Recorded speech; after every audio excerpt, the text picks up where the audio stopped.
Hey, hi, it is the Giant Bombcast for April 21st, 2020? 2020. It's 2020. It's April 21st. It's Giant Bombcast. I'm just going to go around this fancy new layout here in clockwise order. Ben Pack is here. Hey. I'm Brad Shoemaker, Jeff Gersman. In the coveted upper right spot. Yeah, it's nice. Of the Brady bunch here, the Bombcast bunch. Jason A. Striker. Yeah, that's me. Hey, Jan Ochoa. That's me. Yeah. I am the right or left leg of this power Zord. You're the Voltron. Yeah, the Voltron. You're the knee. And oh, fantastic. You're the blue lion. He the knee. Yeah, that's right. Let's put it that way. When we form like Voltron, he the knee. Wait, am I Jan? No, no, Jan's Jan. Jan's for Jan. the Brady bunch, I'm Jan. Oh. Right? Shit! Oh, no. We did not. Man, we didn't plan this out very well. Okay, hey, there's always more to do. Jan. Yes. It's a very exciting week for you. Oh my god! We already talked about it before the show, but I can't not talk about it. You got the good internet. I got the great internet, and now it's going to forever impact every single decision I make about moving, because I can't go back to what I had before. Like I uploaded like another copy of the Bombcast just to see how long it would take, and like I looked away for a second, and it was up. It was immediately up. Done. Your life has changed. Yeah, my life has forever changed. And like normally when I'm streaming, like I'll see the OBS ticker, and like it'll go from green to like orange to red. Stayed a solid green yesterday, baby. Oh my god. I don't know why I didn't listen. Like Brad, I'd listen to you say about the good internet, like whenever you got it on the Bombcast years ago. That I don't know why I didn't pull the trigger, but I finally did. I couldn't be happy. Man, when you know, I could not be happier. Yep, that's right. Congrats. We gotta talk after this. I might have to just like slap together an FTP server after this and let you grab the archive for the show from me. Want to send some files around later? Yesterday, I downloaded Red Dead again, and I have no intention to play it ever again. Like I just wanted to. Yep. When you're downloading games just to watch the transfer speed, that's when you know you've made it. So, oh man, very very happy for you on this momentous occasion. But, yes, I'm so happy. How's everybody else doing? What's new? Pretty good. Yeah. What are we on, week 6 of this thing? Day 20, day 30 of lockdown. Okay. Giant Bombs branded lockdown. That's right. Yeah, no, it's going okay. Kind of. I don't feel like I'm settling into a routine though. Right. You know, like I was about to say, like, oh yeah, it's getting easier, but it's kind of not. I don't know. It's having a now 9-month-old baby in the mix, I think maybe makes that weirder than it would be otherwise. But yeah, it's just every day is completely different, and every day I'm all over the place in a slightly different way. Yeah, but yeah, for me, it's the lack of commute, lack of like schedule around getting somewhere and getting back. I woke up this morning and had a vision of just like, oh, it's Tuesday. It's like podcast day. And I had a vision of me sitting in the podcast studio. And I was like, oh, I got to drive in. I got to do all this. And then like, that keeps happening to me. Like snap out of it. Go like, no, I need to walk into the other room and then look at this webcam for 4 hours. And Do you guys remember the podcast studio? Yeah, kind of. I wonder if it's still there. What do you think? Do you think they blew it up or? I don't know. Yeah. What do you think? When I went in one time, security dudes were kind of just like sprawled out over like the little kitchen area. I just assumed they've been passing the time throughout the office. They started a podcast. Yeah, they started a security podcast. Yeah. I hope there weren't any like open beverages left in that studio or anything. There might be. I was gonna say, how many machines do you think we left on in and around? Yeah, because I was thinking about this the other day. The last day we were in there, we kind of got out of there in a hurry, or it was a very like slapped together. Like, are we doing this? Like, let's do this. Let's go. Okay, before we change our mind and not come back. Yeah. Well, we did that. I mean, we ended up doing that like 2 days before the company did. Is that what it was? 2 to 3. Yes. That was a Tuesday, and then by the end of the week, the whole thing was done. Right. I think when Ben went, I went like maybe 2-3 days after Ben went to grab his stuff because I thought I should probably turn everything off and throw away whatever beverages were left over. But I did go to the vending machines in the building, and there was no Cokes. No Coke. No Cokes. No Coke Zeros. Ooh. It's just Sprite. That's how you know society is on its last legs when the Right. Cokes are I not went to getting multiple refilled. floors Man. too to see, but there's no Coke in the building. Did I understand that as of like what, a week ago or something, we can't get into the office anymore? Yeah, they well, the email that went out was like, hey, if you need something, you need to email security, and then they'll get it for you. Bring it out. I think is how it's going now. Which, like, I don't know. I don't even know where. Yeah, my I shit need is. one of the USBs, God the damn one it. that has like Exactly. the little tiny. Yeah, It looks no kind of shit. like this, and it's got the other thing Yeah. on it. Can you get me 3 of those? Yeah. Didn't Will have to guide someone Yes. through Yes, updating the Infinite computer? Will Carl got one of the security guys to go make a giant bomb infinite tweak for him. Yeah, I suggested that as a joke. I was just like, I get one of the security guys to unplug something, and Will was like, actually, I could do And that. he totally did. Yeah, Hey, man. I think he was literally like, "Hey, go unplug this computer because then once that can set computer's up not a- streaming out black, we can then take over with our cloud-based solution." Uh, Yeah, Hey man, it's just bubble gum and scotch tape on everything these days. yeah, dude. Yeah, that's I'm our life using. now. I have. Maybe I can pan my camera over to show this, but my mic stand doesn't have. It's like just sits on a table. So the weight is off. So I had to get these counterweights on the Whoa. end here. So I slapped some dumbbells on there. Holy wow! just to keep it stable. That's you're gonna break that monitor with those weights, and it's I'm gonna be break my real funny foot with these Yeah, weights. That's- right up until you can't get another monitor easily. I'm ordering a new one. Jason's already showed me the light. That's a genuinely impressive level of ingenuity. Is that a cantilever? What is? I don't know. Speaking of bootstrapping some stuff together, I dug up a few WAV files, which you guys you guys are totally not going to be able to hear this, but whatever. I'm going to double click this file right now, and that means we're talking about video games. I love them. I miss this. So talk about video games. What's going on? Ben and I played some Fallout 76. Yeah, we did. What, is what it? did you what did you name your character? Cousin. I forget why. I think at the time I wanted to name him like Cousin Larry or Cousin, but it wouldn't fit. So I'm just like, nope, this guy's name is Cousin. The wonderful adventures of Cousin and Dog Meatball Sub. I mean, hailing from that part of the world, I can tell you everybody is somebody's cousin. Yeah. So maybe that kind of made sense, cuz. So, fuck, I don't know. Yeah, no. So the NPCs are there. It turns out. And Now, Jeff, did you? I remember you had played some when it first came out. Did you start a new character? I did because I played that on console. We did. I think Right. we played that on Xbox One, and then so yeah, I was new to the PC version of the game, and it would be weird if you were a high level character and they had rolled out this update because like the quest line involving NPCs is like brand new and it happens as soon as you get out of the vault. So like 10 minutes into the game, there's suddenly this whole new main quest that's designed for new players and rolls in some of the stuff you're doing going from place to place, but is new. So, you know, seeing like level 230 characters running around, I'm wondering like if they're getting anything out of this, Right. this new Do you storyline. think they're actually partaking in the quests or I mean, just what running else around? what else would you be doing? I get, you know, showing off their shit? I to guess, new yeah. players. Who I knows? guess. But anyway, so you get out and there's talk of a treasure, and that leads you to a local nearby bar, and they work in some of the early tutorial stuff into now you talking to humans instead of NPCs, and a lot of the other stuff from before before NPCs were there were like that stuff's still in there. So there's but I didn't go off in that direction to see if they'd replaced any of the like mindless terminals with NPCs.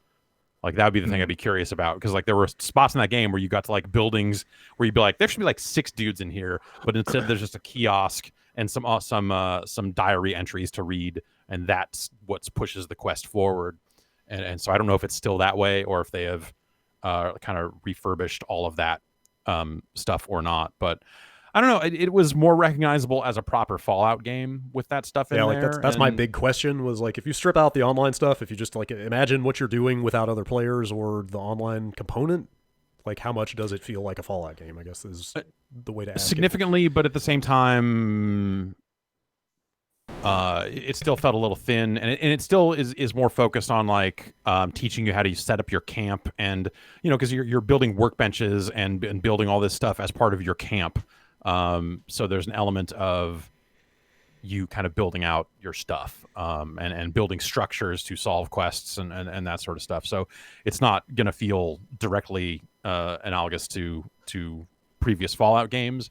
Maybe a little bit like 4, since that did have some significant building stuff in it. But I don't know. I would not. It didn't feel like, hey, there's a million stories in every direction. It's not that game. Yeah, but like hearing you say the initial quest is like, hey, there's a treasure, go find it, is like, that seems it's not go find it. There's a treasure, and that's why there are a bunch of people here, because they all heard there was a treasure. Okay. And they're all trying to find it. Okay. You have to protect the bar and go to the hideout of the people who are sending people. That's actually not the worst like in-world reason to explain why a bunch of people just showed up. Right. Yeah, and it brings factions to it, because you can side with the raiders if you want.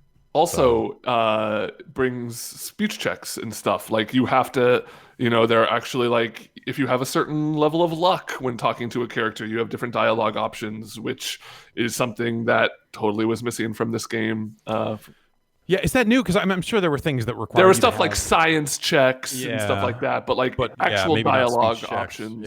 Yeah. I mean, who were you talking to? Yeah, the NPCs were not there, so But I was also really surprised, and this game has a reputation for being buggy, but I ran into a lot of bugs within 45 minutes. The first and most major was definitely when I booted up my character creator, and I alt-tabbed to check something, and I alt-tabbed back in, and my character had spun around, so it was only the back of her head, and I could not spin the camera, I couldn't move anything, I just had to kind of on the fly make her face look like how I wanted it to, and she just would not turn around, and not until you take her picture at the end for your little ID card.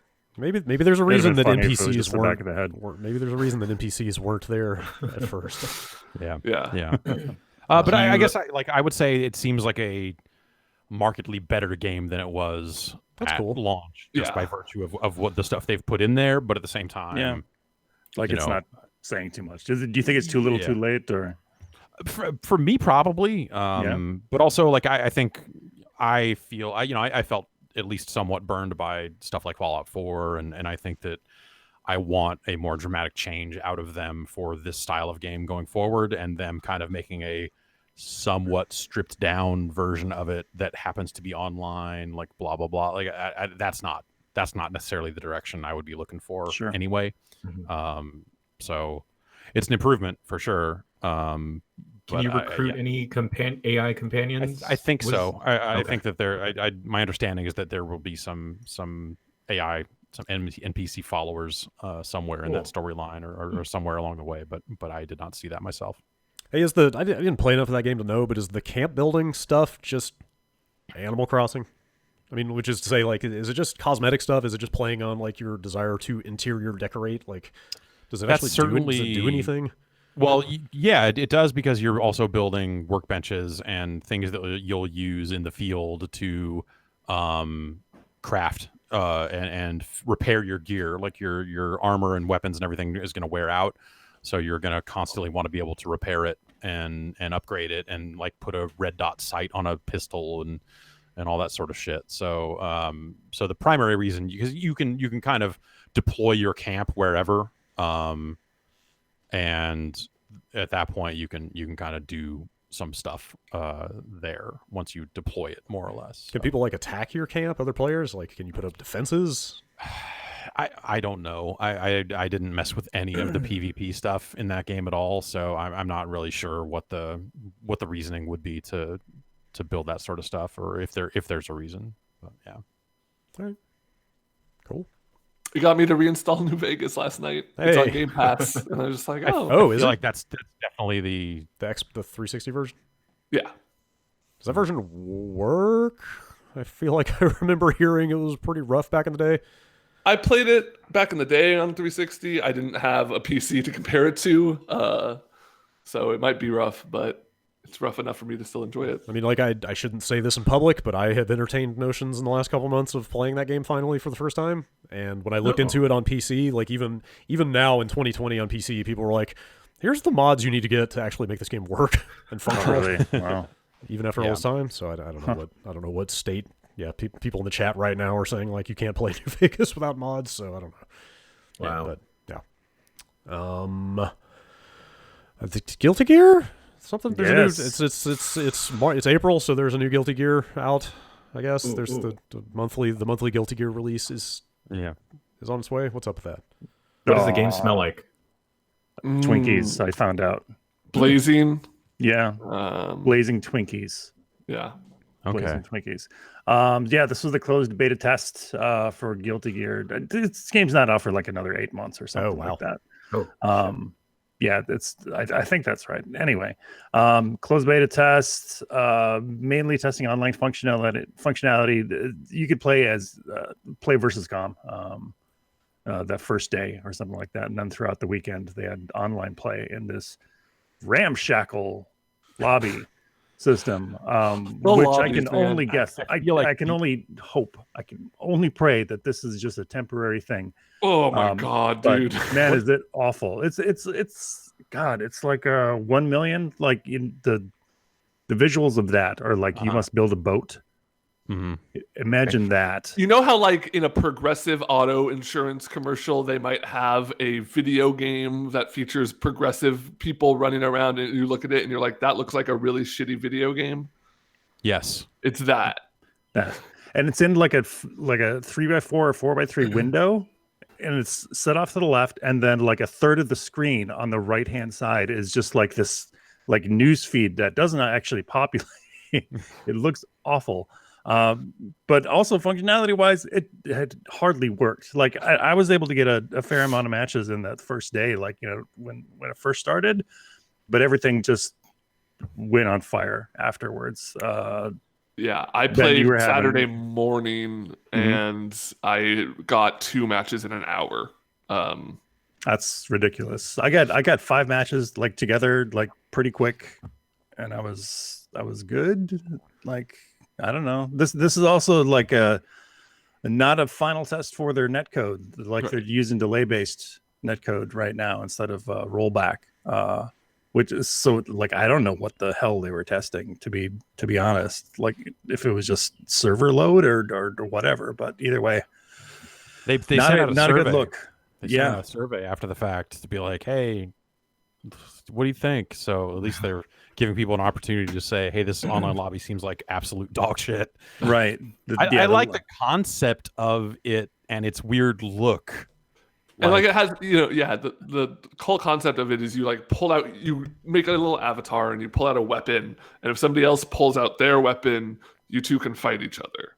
I think that's stance up. That's a neat idea in a world where they've been doing this like that Arxis, like that lobby setup that for a lot of those games, I think is like kind of long in the tooth, right? Like they've been doing it for a long time. Yeah, the past handful of games has seen that same like arcade cabinet sit down style. So I think coming up with some kind of replacement for that could be kind of cool, and that like at least looks unique. But I think I'm more of the school of just like I don't want a fancy graphical lobby anymore. Like the walk around it was novel for a good long time, but at some point just give me some very fast and functional menus that let me challenge another player, start a lobby, end a lobby, like do whatever I need to do, and not walk around with all these chibi versions of these characters. It didn't give them like way more things that you have to fucking unlock and all this other cosmetic trash that it doesn't benefit the game. Didn't Dragon Ball FighterZ do a bunch of that stuff, like making you move a character? All those Arxis games just do that. Yeah,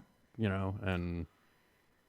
But even even those games had like like a menu system that you could just like quick jump into that stuff, and I couldn't find anything like that in this version. But aside from the really bad lobby system and the not so great like connections, the game's fun to play. Like it's fucking beautiful. I'm not sure. Did we say the full menus aside? Did we say the full name? Guilty Gear Strive. Guilty Gear Strive. Yeah, little hyphens. It's amazing that we're taking like a game that has won best looking game, and made it even better looking. That's it's a sight to behold for sure. Wasn't that the one that we brought up like 5 minutes before the end of that category? Like nobody had even talked about it, and it was just like, oh, we looked at 30 seconds. Like, all right, fine, that wins, sure. Yep, that's unassailable. Did you? The characters look blocky, like low res in a weird way. I think if you go back, I played a little bit of like Exerd during downtime and stuff, and they're worse in Exerd. But it's an improvement in Stride for sure. There's still a little bit of like aliasing, a little bit of graininess to the outline of the characters. Yeah. So when they're like zoomed in particular, it's weird. It's kind of cool. Like it makes it look like a it almost makes it look like a Neo Geo game, like with all the scaling in on like a Fatal Fury fight or something. And they look a little blocky now, but so it's like it's kind of a cool aesthetic, but at the same time, like the backgrounds don't look like that. So it's just that the characters look kind of pasted on in almost a they look kind of flat, like in a way, like it's kind of like paper cutouts or something like that. Yeah, it looks a little strange in a way that I don't, maybe because the whole thing was so new for Exerd that it like just didn't stand out as much. But I feel like looking at this one now, like I look at it and go like, oh, this kind of looks rad, but does it look significantly radder or whatever? But I don't know. It's cool. It seems like it's not a huge jump, but like it still like even a little improvement is Exerd was already glorious. I was trying to say gorgeous and glorious at the same time. Lord Jason, gorgeous. Did you notice that it seemed a little more forgiving on the combo side? Combo side, it seemed like I was able to do shit. Like, I felt pretty good doing combos in that game. There wasn't a ton of stuff, but I was able to piece together things. I'm like, does this chain into that? Does this like OTG or whatever? And I was able to do stuff, and it felt good. So they ostensibly improve the windows of buffering combos or something like that. Do people seem like super positive about that? I want to say I saw some like Guilty Gear diehards that seemed a little more mixed on it, like not necessarily shitting on it, but definitely more of a just like this feels like they're watering it down for the kids or something. I've seen people say that beginners aren't going to really benefit from this, and diehard veterans aren't really going to benefit. That it's more the intermediate players. Patrick Miller, I think, friend of the site, who's written for us before, wrote up an article. Yeah, he wrote up an article, and he kind of echoed that stuff. Based on some feedback in the community. So. I don't know. I'm having a good time with it. I think it looks fun. Like the visual style. I love the combo meter. I love when there's a counter hit, how it'll actually pause for a second. I actually hated that. That was fucking me up. It'll fuck up your timing, but I think once you get used to it, I don't know. It lends cool. So much. It definitely looked great. Like it's impactful. Like fucking you whiff a dragon punch and all of a sudden you get hit. And it pauses for just a second. It it's like enough time that if you're watching the game live, the crowd just like will go like, oh shit, like because they know a huge combo. Somebody fucked up. Yep. Yeah, it's pretty good. So who did you end up liking the most? Soul, believe it or not. Yeah, he's not really good. Yeah, he does a shit ton of damage. He's visually, like all those fire effects are wow. I also like Kai, but like everybody was like fun to play. Potemkin was just maniacal, with his fucking command grab, like does more than a third of people's health. If you grab Chip twice, who's low in health, he's dead. It's amazing. This game is like super high damage, which is not going to help like new players, I don't think, because they're going to get fucking bodied. I messed around a bunch with Faust, and because he's who I mostly played in Exerd, and I just love that every game they're like, what's the weird move we can give Faust this game? And in this one, it's a command grab that gives the opponent a giant afro, which is a hitbox. And so they're kind of like twice as tall. Whoa. It changes their fucking hitbox. I don't know of any other fighting game that's done that before. That's nuts. That's yeah, fucking weird. It's just that's called cool, it's called snip snip, and he just like like does his Edward little Scissorhands. yep, exactly. And then they get this huge afro. It's amazing. That's pretty cool. Speaking, I don't visually, it's so I impressive. don't mean to completely derail this conversation, but speaking of snip snip, has anybody gotten to the point of trying to self-administer a haircut yet? I need to, because I'm really thinking about it. I haven't cut my hair in solidarity yet, but my wife actually normally cuts my hair. Okay, all right. Well, you got the process on lock then. Yeah, I'm good. I just bought a bunch of sweatbands like a couple weeks. That works. Same. As it gets like more and more out of control, I got these starter sweatbands over here, and I got these things that I can kind of just fantastic stretch on there and let it go. But yeah, I don't know. That's the thing I've been going back and forth on. Is like, do I kind of want to grow it out? And it's been a long time since I've like really grown my hair like out. And I got to a point last time I was doing it, which was like fucking, I don't know, 2005 or 6 or something like that, where I saw a video that I was in and was disgusted. Yeah. Like I looked at myself and went like, man, fuck that. And when I got a haircut like the next day. So I don't know. I think I'm leaning towards growing it out. My wife is definitely like I think she wants to cut it. I think like not necessarily. She's eyeing up the shears terrible, right but she's now. just like, yeah, fuck it. Let me cut it. Yep. And I'm like, let me fuck up your hair. It's like, yeah, we'll see. That's where we're getting to. I think my girlfriend's starting to eye the clippers just to buzz my sides. Yeah. Jan, I have to say the amount of hold that you have going on week to week in this thing. I don't know what's going on. I don't know if you're leaving stuff. I don't know if you're leaving stuff in there or what, but I am amazed at the gravity defying stuff that's going on. Pretty impressive. I keep thinking I'm either gonna let my partner cut my hair, and maybe I'll just go for like a Shinsuke Nakamura, just like type of undercut, just leave the top long and start wearing this down. Yeah, or I'll just dye it. I'll finally dye it silver. You're getting too bored. I am.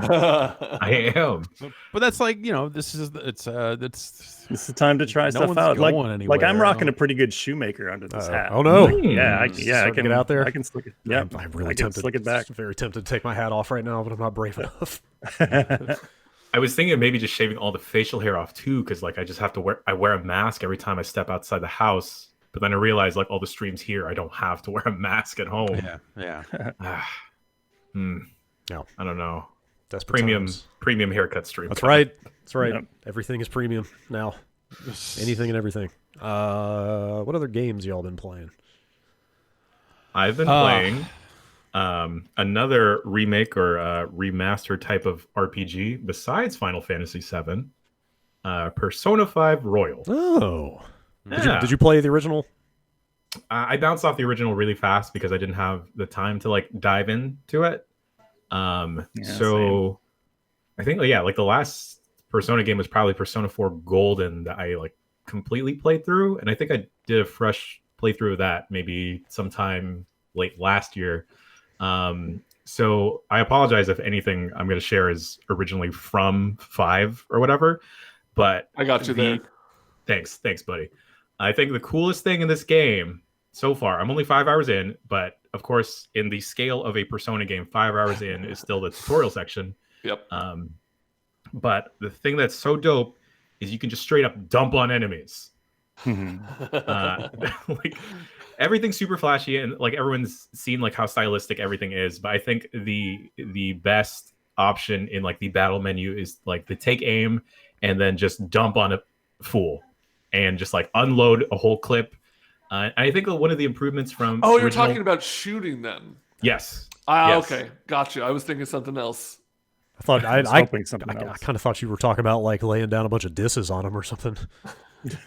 Well, you can kind of do that, and I don't know if that's new either. But so I think an improvement from the original Persona 5 to Royal is now your bullets will refresh after every battle encounter versus how it was originally, where you'd have to like go in and out of the dungeon or palace to refresh the bullets. Just like Persona 4 Golden, Persona 5 Royal adds a couple new characters that kind of like slightly adjust the story, and they add like new social bonds. I forget the new character's name. I think it's like Kasumi Yoshizawa. Girl. Yeah, the woman with the red hair. And they introduce her fairly early into the story. And yeah, I'm having a fun time. It's a Persona game. As soon as I told Michael Heim that I started playing it, he started to freak out because it's one of his favorite games of all time. Yeah, he's like, yo, no.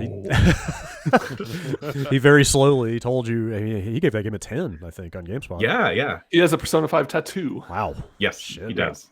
So do you think like I mean, Can't let people that have tattoos for games review those games. He got it after. He's in the clear. Okay. All right.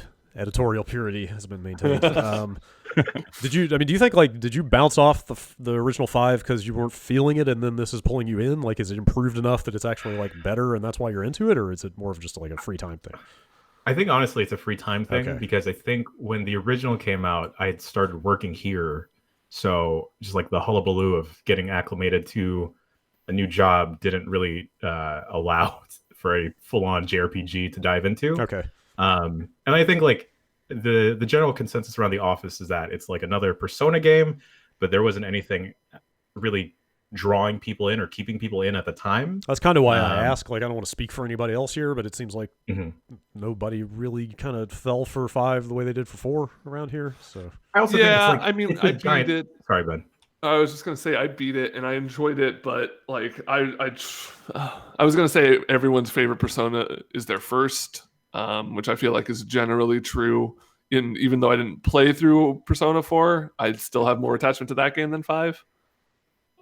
5 was definitely a better game gameplay wise, better to play, more interesting combat, but the story just didn't hit me in the same way.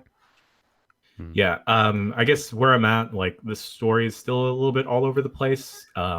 It's still like that very early part of kind of like recounting the events leading up to the bust that happens in like the first 10 minutes of the game. I think that also is different because there's like a platforming section, which made me believe that I had downloaded the wrong game at first, and I had downloaded that Muso Persona 5 game. Right. Oh yeah. And I started panicking, like, oh no, I downloaded the wrong game.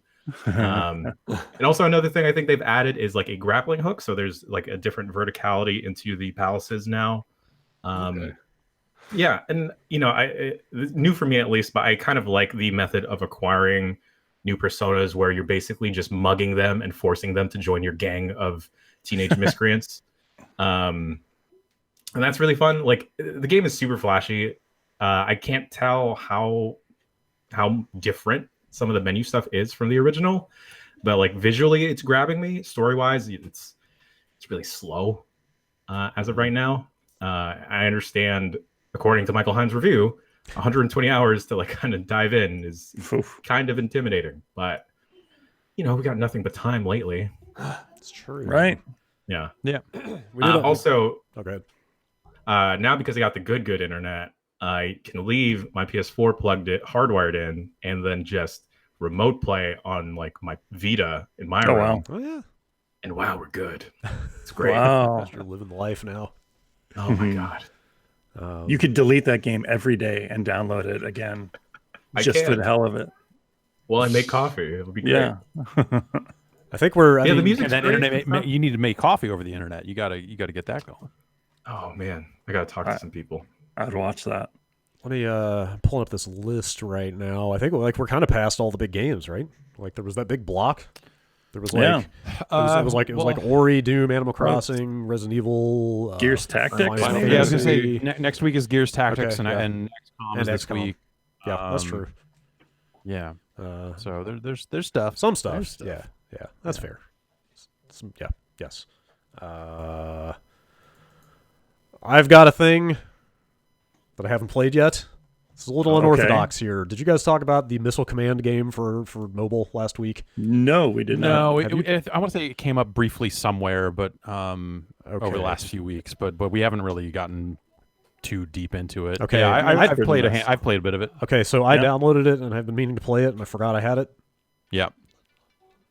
Launching You're it for gonna the play it first live? time right now. Oh, okay. Oh, Wow. shit. Okay, co-developed by Nicker Vision Studios. Mm-hmm. Yeah, they've done some other like kind of retro game style iOS stuff that's not bad. View. Asking me to sign into Game Center, like that's still a thing. Got to get those achievements, I man. Come on, guess. The menus for this are pretty snazzy, I gotta say. Yeah. Oh, remember It's Apple not- Arcade?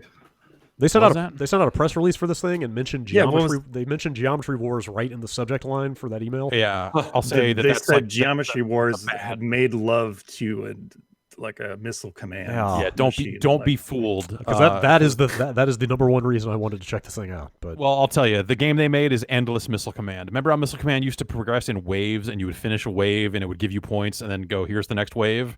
Now it's just one long wave until you're dead, and it's got kind of this game, neonish graphics, and it is now a roguelite because it's kind of run based, but at the end you get to any points you earn get to go into upgrades.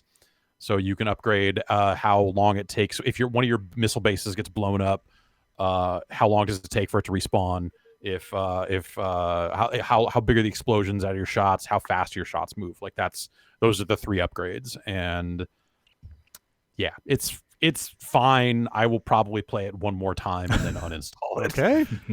It's like better than you would think, but at the same time, not something that like I'm probably going to spend too much time with. But Touchscreen. Also, by you launching it for the first time, you're playing it at its worst because once you get that first tier of upgrades, that's where it's like, okay, this is now a playable video game. So Okay. I feel like that early, like it's built to lose, because you just can't shoot fast enough. And are those permanent upgrades across rounds? they are. Okay, I Yeah. see.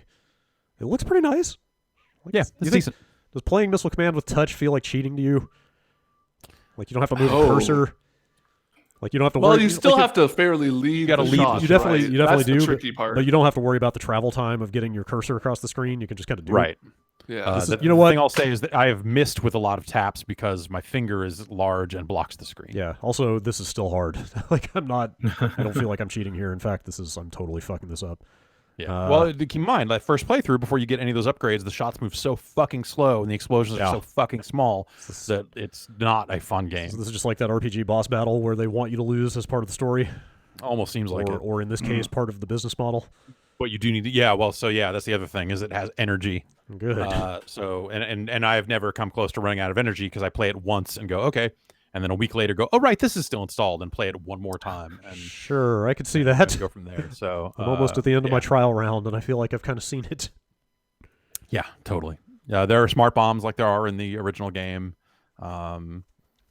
Yeah, it's okay. I think they don't do a good job with the end explosion at the end. When you lose, like that was so iconic about the original game, and they don't quite match it there. But Brad, if you're a big Missile Command fan, if you come out of this going like, man, I could go for some Missile Command. Yeah. I got a price to move Missile Command machine in the other room. Huh. Okay. Just gotta come get it. Wait, really? Oh no. Shit, man, I did not need to hear that. I have absolutely zero place to put. Does it work?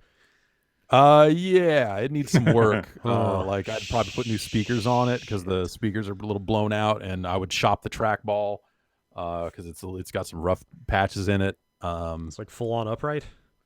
Yeah, Man, it needs some love. there is but fucking at the same nowhere time, in this apartment to put an arcade machine. Maybe if and when I ever move and give up this internet, then maybe we'll talk. all right, Maybe I will swap my gigabit fiber for a Missile Command machine. that's Equivalent exchange. If you can get me not a fair trade. gigabit fiber, And come out ahead. I'll give you that Missile Command machine and an NBA Jam cabinet. All right. This thing's got an AR mode. Not to talk about this dinky mobile game forever, but like, did you try the AR?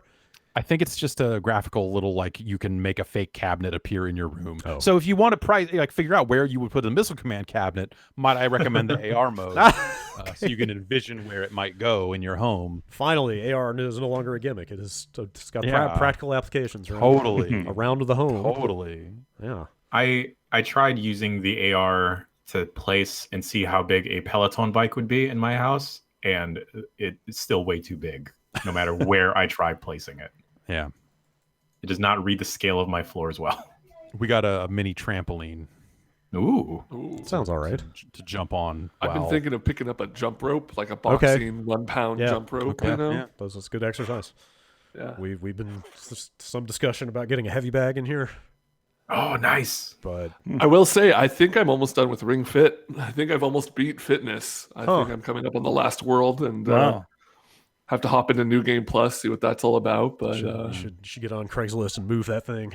I mean, it's kind of done its job. Like I've been exploring alternate forms of exercise. I've been getting into weightlifting a little bit, talking about this jump rope stuff. So maybe it is time to move this like very used ring. Somebody would buy that. I've seen at least one person on Discord recently like triumphantly paste a screenshot of their receipt of buying Ring Fit Adventure because it's so For good. how much? I didn't check what the markup was, but the thing is still damn near impossible to find. Yeah. Y'all got any other games to talk about? I've mostly been playing on one that I can't talk about this week. Okay. We Same. could talk about my experience playing Skeleton Crew with a K. 1995 gem from Probe Software. How'd that go?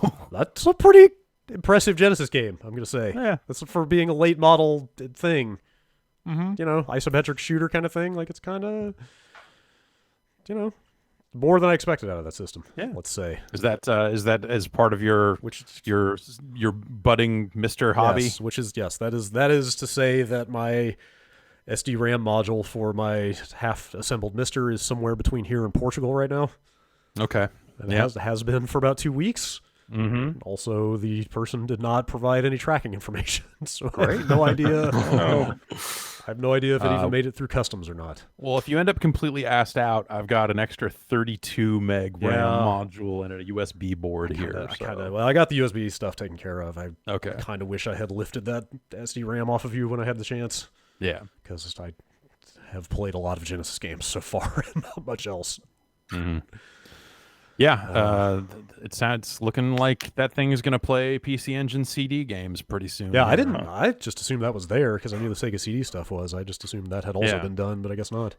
No. As soon as the Sega CD stuff happened, there were like maybe hints that someone was going deep in the rabbit hole to fix the PC Engine stuff, and there's been little signs of life around that stuff lately. Okay. PC Engine happens to be the one other core that runs without the RAM.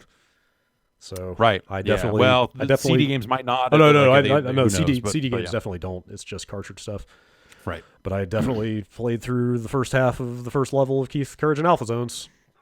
It's a really shitty game. And said, all right, that works. Yeah. So, It's a terrible game, but I like the little rainbow thing that teleports you from like the town to the field, like from robot suit to not robot suit. You go to heaven and become a robot. Yeah. Finally. There's that walking revolver with sunglasses there. Yes. Yeah. It's just like a Gunhead, but not gun. There's a different game called Gunhead, and that's not it. It's ridiculous. I have to track that down. Anyway, I will resist going down the rabbit hole of that thing right now, but there's a lot to talk about there. Maybe we should. Maybe we should convene separately. Yeah. Get into that stuff a little more. A separate show going where we can get into that stuff. I put my case on mine finally after months of not doing it because I had the screws in upside down, and there was finally a tutorial video posted. And I was like, oh, fucking of course. Yeah. Of course. So I just said I'm not going to do this, but here we go. All right. So I haven't put a case, or I didn't order a case. I'm not planning to put one on anytime soon because it seems like that thing is never going to be done. They are constantly going to keep thinking of new things to do with it. So I saw some talk this morning that there's a possibility of literally attaching external CPUs to one of the unused headers, and they're talking about there's some MIPS CPU that would allow PSP support. That they might actually just straight up plug that into the board, and then you'd be able to play PSP games on there. There's a lot of theoretical applications. It's an open source project. I think the likelihood of that stuff happening, like sure, maybe someday. There was someone looking at N64 stuff, and I think they had gotten to a point where they were like, there's a lot of the N64 stuff we could do on the FPGA, but also what if we just took this chip and fucking put it in a hat and bolted that hat to the Mister itself. Hats. So maybe we go down. Maybe that project eventually, once all the easy quote unquote stuff is done, maybe we start going down weird rabbit holes on it. I don't know. Hat bit holes. That doesn't work. Okay. Yeah. All right. Yeah, that stuff's fun. You guys got anything else? Like of a game persuasion? I played a little bit of Octodad with Griffin last night, and he lost his fool mind. It was the most hilarious thing to him. So I think we're gonna play that on our stream today. That sounds like a good, fun, child-oriented game. Oh yeah. I keep wondering what the developer's up to. Yeah, Young Horses. They've been on a project for a pretty long time, like talking about it, little bits and pieces about having people test it or doing whatever. But friends of the site, I don't know what it is either. Yeah, Phil out there, I've seen numerous times saying they've got something going, but yeah, we'll see it. Yeah, I'm very curious to see what that would be. Same. Real quick, I downloaded. There was a sale on Citus 2 characters. So like originally, like you can buy individual characters like Hatsune Miku now for like $10, but now like $10 each, and there's like a crap ton of characters. But now they have a sale going on where it's like I'm pretty sure it's like all of the characters all for $40. I felt a little hesitant about pulling the trigger, but then, man, some of the songs that I'm listening to now are making me wonder what music I'm getting into. If it's not like Eurobeat or like Japanese drum and bass, it's like Japanese screamo, I think, and I'm kind of into it. All right. Yeah. Some of the beat patterns, or I guess the beat patterns get really, really intense really fast. I think in my rhythm games, I like tapping more than swiping. Yeah. I'm with you. Give me like a furious tap off rather than like having to, control where my hands are moving. No, I just want to go like this. Yes. That's the fun of a rhythm game. Did you guys see this footage going around on Twitter? I wish I could remember the developer or the name of it or anything, but it's a rhythm first-person shooter. It's from an indie developer that has made a game you have definitely heard of. I can't remember it off the top of my head. Like somebody in chat might know what I'm talking about, but it's like it's literally just running around shooting guys, except you have to shoot on the beat. And like your gun reticle is also the sort of beat like note path. So as the notes cross your gun crosshairs is when you shoot. Did you ever play the multiplayer rhythm shooter that Harmonix was working on? Chroma? Was that Chroma? Yeah. It was like the guns would only fire on beat, and okay. This totally sounds like that then. Yeah, it was not as fun. People, when you pull the trigger, you want the gun to fire, and so it was like this weird. It just felt weird, but it was like a bunch of really cool ideas that I'm like glad that they experimented with, and eventually they kind of walked away from it and shut it down. But it had some ideas, so I wonder if this is maybe a little bit of that. Yeah, this seems like that. This is just like the developers of Cube, Qube. Remember those puzzle games? Yeah. Yep. Right. Yeah, I just found it. I'll stick it in the chat in the show notes. It's like a prototype. Like they don't have a name for it or anything, but it looks kind of cool. Yeah. All right, that's it for the games. I've got this black window queued up here that I can transition to. Which will bring us to our first break, and then we'll come back and talk about the news. All right, we're back, and it is time for the news, which means that I am happy to report to you that during the break, I took not one, but 2 slices of smoked turkey breast, wrapped them around a string cheese. Oh, yeah.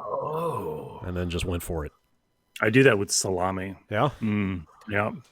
Mm-hmm. This was just like clean living. Yeah, it came to me as if in a vision.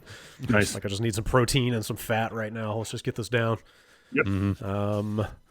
Yeah. All right. There's the news and music for real. So let's actually get into the news for real. This story. News for real.biz. News for real.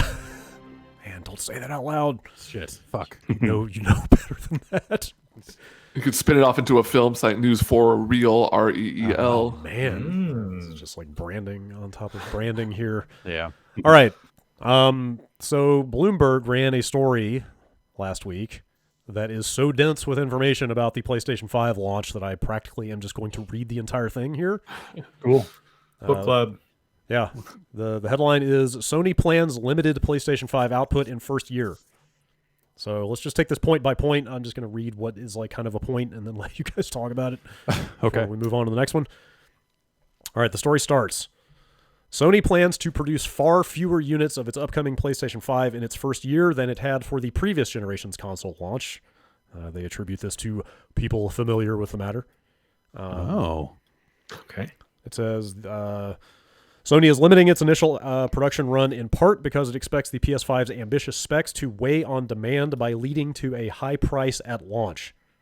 Ooh, really? The global pandemic has affected Sony's promotional plans for the device, but not its production capacity. Huh. Company has told its assembly partners that it plans to make 5 to 6 million units of the PS5 by the end of next March. And by comparison, they sold through 7.5 million PS4s in the same time frame. So that presumably they made significantly more than 7.5. Right. I would think. Yeah. So yeah. Well, the PS4 was pretty well sold out. That's true. Like, it was pretty hard to come by. So maybe they probably didn't make too many more. Yeah, maybe you're right. But still, even if it was like say 8 million or something, or right, that's still a pretty significant drop. Yeah. And then kind of the end of this sort of main thrust at the beginning of the story is, I'll just quote this directly: the PS5's loftier price tag may also deter initial take-up. Game developers who've been creating titles for the next PlayStation anticipate its price to be in the region of $499 to $549. Bloomberg Intelligence points to increased component costs pushing up the price required for Sony to break even. Sony has struggled with its price-setting decision for the PS5 because of scarce components. Okay. So not necessarily scarce components in a, hey, we can't make enough of them, right. but more in terms of like, hey, there's a price on these that we have to make up somewhere, right? Yeah, like I assume that is just that your take on like that? Expensive components, like they've just got. So, gosh, they touch on that again later in the story. Well, we'll just get to it. Sounds like they may start selling these things at a loss again. Like that's where this is going. Right, but we'll get to that. There's some other like speculation saying maybe 450 to 500, right? Yes. Is that in this story or is that okay? that is further down. But I'll just take all this stuff in order. So they mentioned, and Sony itself has, I believe, said this at some point in the last year or two, that they want to shift to a more like network and services based revenue model. So that wouldn't they? Yes, sure they would. So stuff like PlayStation Network or PS Plus, PlayStation Now is making up more of their overall take. So this reiterates that and specifically says they are planning to rely on, the install base of the PS4 to keep that business going, and that they are looking at potentially cutting the cost of the base and the Pro PS4s roughly at the same time as the launch of the PS5. That would make sense. Yeah. You got to blow them out or hey, get people in the ecosystem at a discount price. Yeah. Last of Us will probably come out at that point, right? Like that's kind of the weird thing, right? If you think about game delays and what Sony's been doing on that front, and then take this into account, and the potentially limited availability of PS5, like suddenly a pushback on Last of Us 2 doesn't seem quite as like, oh man, that thing's dead in the water because everyone's going to be thinking about the new stuff. Like there's maybe still potentially a world where people want that game because they can't afford or don't want or or just have not made the move to PS5. They're able to pick up a cheap PS4 for the first time. Yeah. It's a shame that they haven't gotten out there and talked about plans like Microsoft has for kind of cross-gen purchases and how those games will run, and if like what the pricing or lack of pricing is going to be. Like, what is Xbox calling that? There's a name for that. They have a branded name for it. Yeah. Like and that was something that came up in the Cyberpunk stuff. Right. I think last week was like, they were like, hey, we know what we want to do, but Sony hasn't announced anything, so we can't say anything. Oh, did they? Does CD Projekt touched on that? Yeah, they basically kind of said Sony has to lead on whatever announcements around that stuff. Okay. Which there's no way Sony comes out and charges for that shit. In a world where Microsoft doesn't, I can't imagine a world where Sony says like, well, give us $15. Like this doesn't work that way. Totally. So it would be really wild for them to do anything other than make those upgrades free. Yeah. Do you think they'd like maybe introduce like a service or something, like something on top of PSN Plus, like an additional tier of membership maybe to port over those games? I think it just has to be built into the assumption at purchase at this point, right? Yeah. Especially since that's what Microsoft is doing. I mean, Yeah. there's more to come on this, but the overall picture that this story paints is that the two of them are like practically just staring each other down right now, waiting for the other one to blink. On pricing, on timing, on all this stuff, like it's kind of exciting. They repeatedly and they've done a lot of other reporting on this too, have just made this seem like a really high stakes situation, like it hasn't been in the past.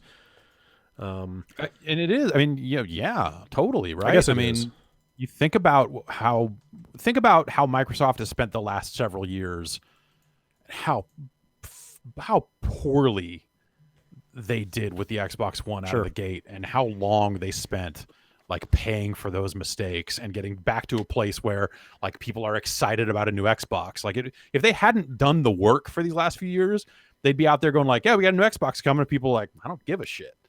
But they've done the work, so they've got a ton of ground to make up. They've got a lot to prove. Sony, it's a very different regime. Sure. A very different regime. And yeah, I don't know, like between that and just like what the internals of these consoles and where that stuff's headed, like the decisions are all going to be about price and positioning and network services and all that other stuff, because the boxes, like, for as much as everyone is currently getting hung up on like the whole teraflops thing, and we'll see, in the end, it still feels like this fight comes down to who just does a better job taking care of their customers on the services end. Yep. Absolutely. Also, I mean, if they're saying that they are potentially going to struggle to break even on these machines just from a business standpoint, like they have to get this right, because there's a lot more just straight up cash riding on it. And then you've got like the current state of the economy around the world, and like the concept of like disposable cash on this sort of stuff. Like, it's such a weird moving target in so many different ways. Like, this was already a weird high stakes poker game between the two of them, and then you layer that stuff on top now, and you're just like, all right. Yeah, so bringing the state of the world brings us kind of the next major point here, which is again just quoting, the PS5 production volume could still change depending on the COVID-19 situation. Sony has asked employees to work from home, and its board has been unable to meet to approve business plans for the current fiscal year. Ooh. That meeting was originally supposed to take place in March. So yeah, like they're behind on like promotional rollout and straight up planning from a fiscal standpoint. They would be done, but PS4 party chat is so shitty that they can't like get everybody in there to make it happen. Unfortunately, It's only 20 people too. Yeah. Excuse me. The virus has already upended Sony's promotional plans. The company may forego hosting a public press conference for its PS5 release date and price unveiling due to infection fears. Recently, it was forced to reveal its DualSense PS5 controller in a hurried fashion. Yeah. While only a small circle within Sony are privy to the appearance of the PS5 console, the controller has been shared with outside developers, and the company feared it wouldn't be able to control leaks. So, if you thought that thing just kind of dropped abruptly on the PlayStation blog, it did. Now you know why. Yeah. Yeah, that makes sense. Yeah. I guess that's the part about that doesn't make all that much. Well, whatever. I guess the prototypes, like, there's still differences. I was gonna say the controller is not that different. So like, why do they have to send it out? But I guess if you're gonna have third-party devs build in like rumble trigger stuff and the little things that controller does, then I guess you got to send it to them at some point. So and they did confirm you can use PS4 controllers on this thing, right? I'm pretty sure I saw that. I believe that was a question we asked last week, and the answer seemed to be yes. Okay. But I can't tell you. I mean, it's another one of those things where Microsoft, at least publicly, is leading the way, right? On something that is like very consumer oriented. I guess so. Yeah, I think they did say that like what the PSVR would work on PS5 and some of that sort of stuff. So they've got little bits and pieces around that, if they haven't said officially. But I think the Microsoft messaging has been cleaner and clearer. That's what I mean. Like they're much more proactive about being out there, saying like, yes, you can use your old controllers. Yes, you will be able to you only have to buy a game once. Right. Like just a lot of nuts and bolts stuff. But like the asterisk there is like unless the for our first party games and whatever third parties decide to do it. Sure. Like if they did say they can't and won't necessarily force devs to make their upgrades free. But yeah, that seems like where it's all headed. Sure. All right, so kind of the biggest the biggest point at the end of this thing is about price and launch timing. Sony remains unlikely to delay the launch of the PS5 from the critical year-end shopping season, so long as arch-rival Microsoft doesn't push back the release of its next-generation Xbox, also expected at the end of the year. Sony won't delay either. Some analysts believe the close contest for attention may force both companies to sell their new consoles at a loss. Then they quote an analyst from Macquarie Capital who says, I think both the PS5 and Xbox Series X may end up at $450, even though they would lose money at that price. And then just as a little addendum there, suppliers have started delivering components to PS5 assemblers who are scheduled to begin mass producing the product by June. PlayStation chief Jim Ryan has stressed that the machine's launch should be simultaneous around the globe. Yeah. Wow. So that's pretty much that's pretty much the end of the numerous facts that have come out of this. As reported, they mentioned that Sony has already cautioned that software development is being impacted by this and will continue to be. That's kind of the increasingly larger thing. You've got a lot of external QA. Okay, so you've got this like chain of trust, right? And this chain of trust becomes like way crazier when you're talking about unreleased hardware, right? To where like, okay, who gets access to a PS5 dev kit? Who gets to take one home on top of that? And the further out from like the core employees of a dev team you get, the harder that gets. So if you've got an external QA firm where you've got contractors coming in to test a game, you're not going to let those contractors take the hardware home. And so how do you, in a world where people can't go into an office and work, how do those games get QA'd? And that's even before you get to, we talked about the cancellation of the WWE game last week, which I guess it was never announced, which is cancellations may be weird, but they're not making one. But like that would be a case of like, okay, if they want to put any new moves in that game, they have to go do mocap. They have to go and you have to go to a mocap studio to do it. It's, like we're not quite there yet where people can mocap from home. Right. Watch me. Yeah. Well, yeah. I would love to watch you perform motion capture in your house. Believe me.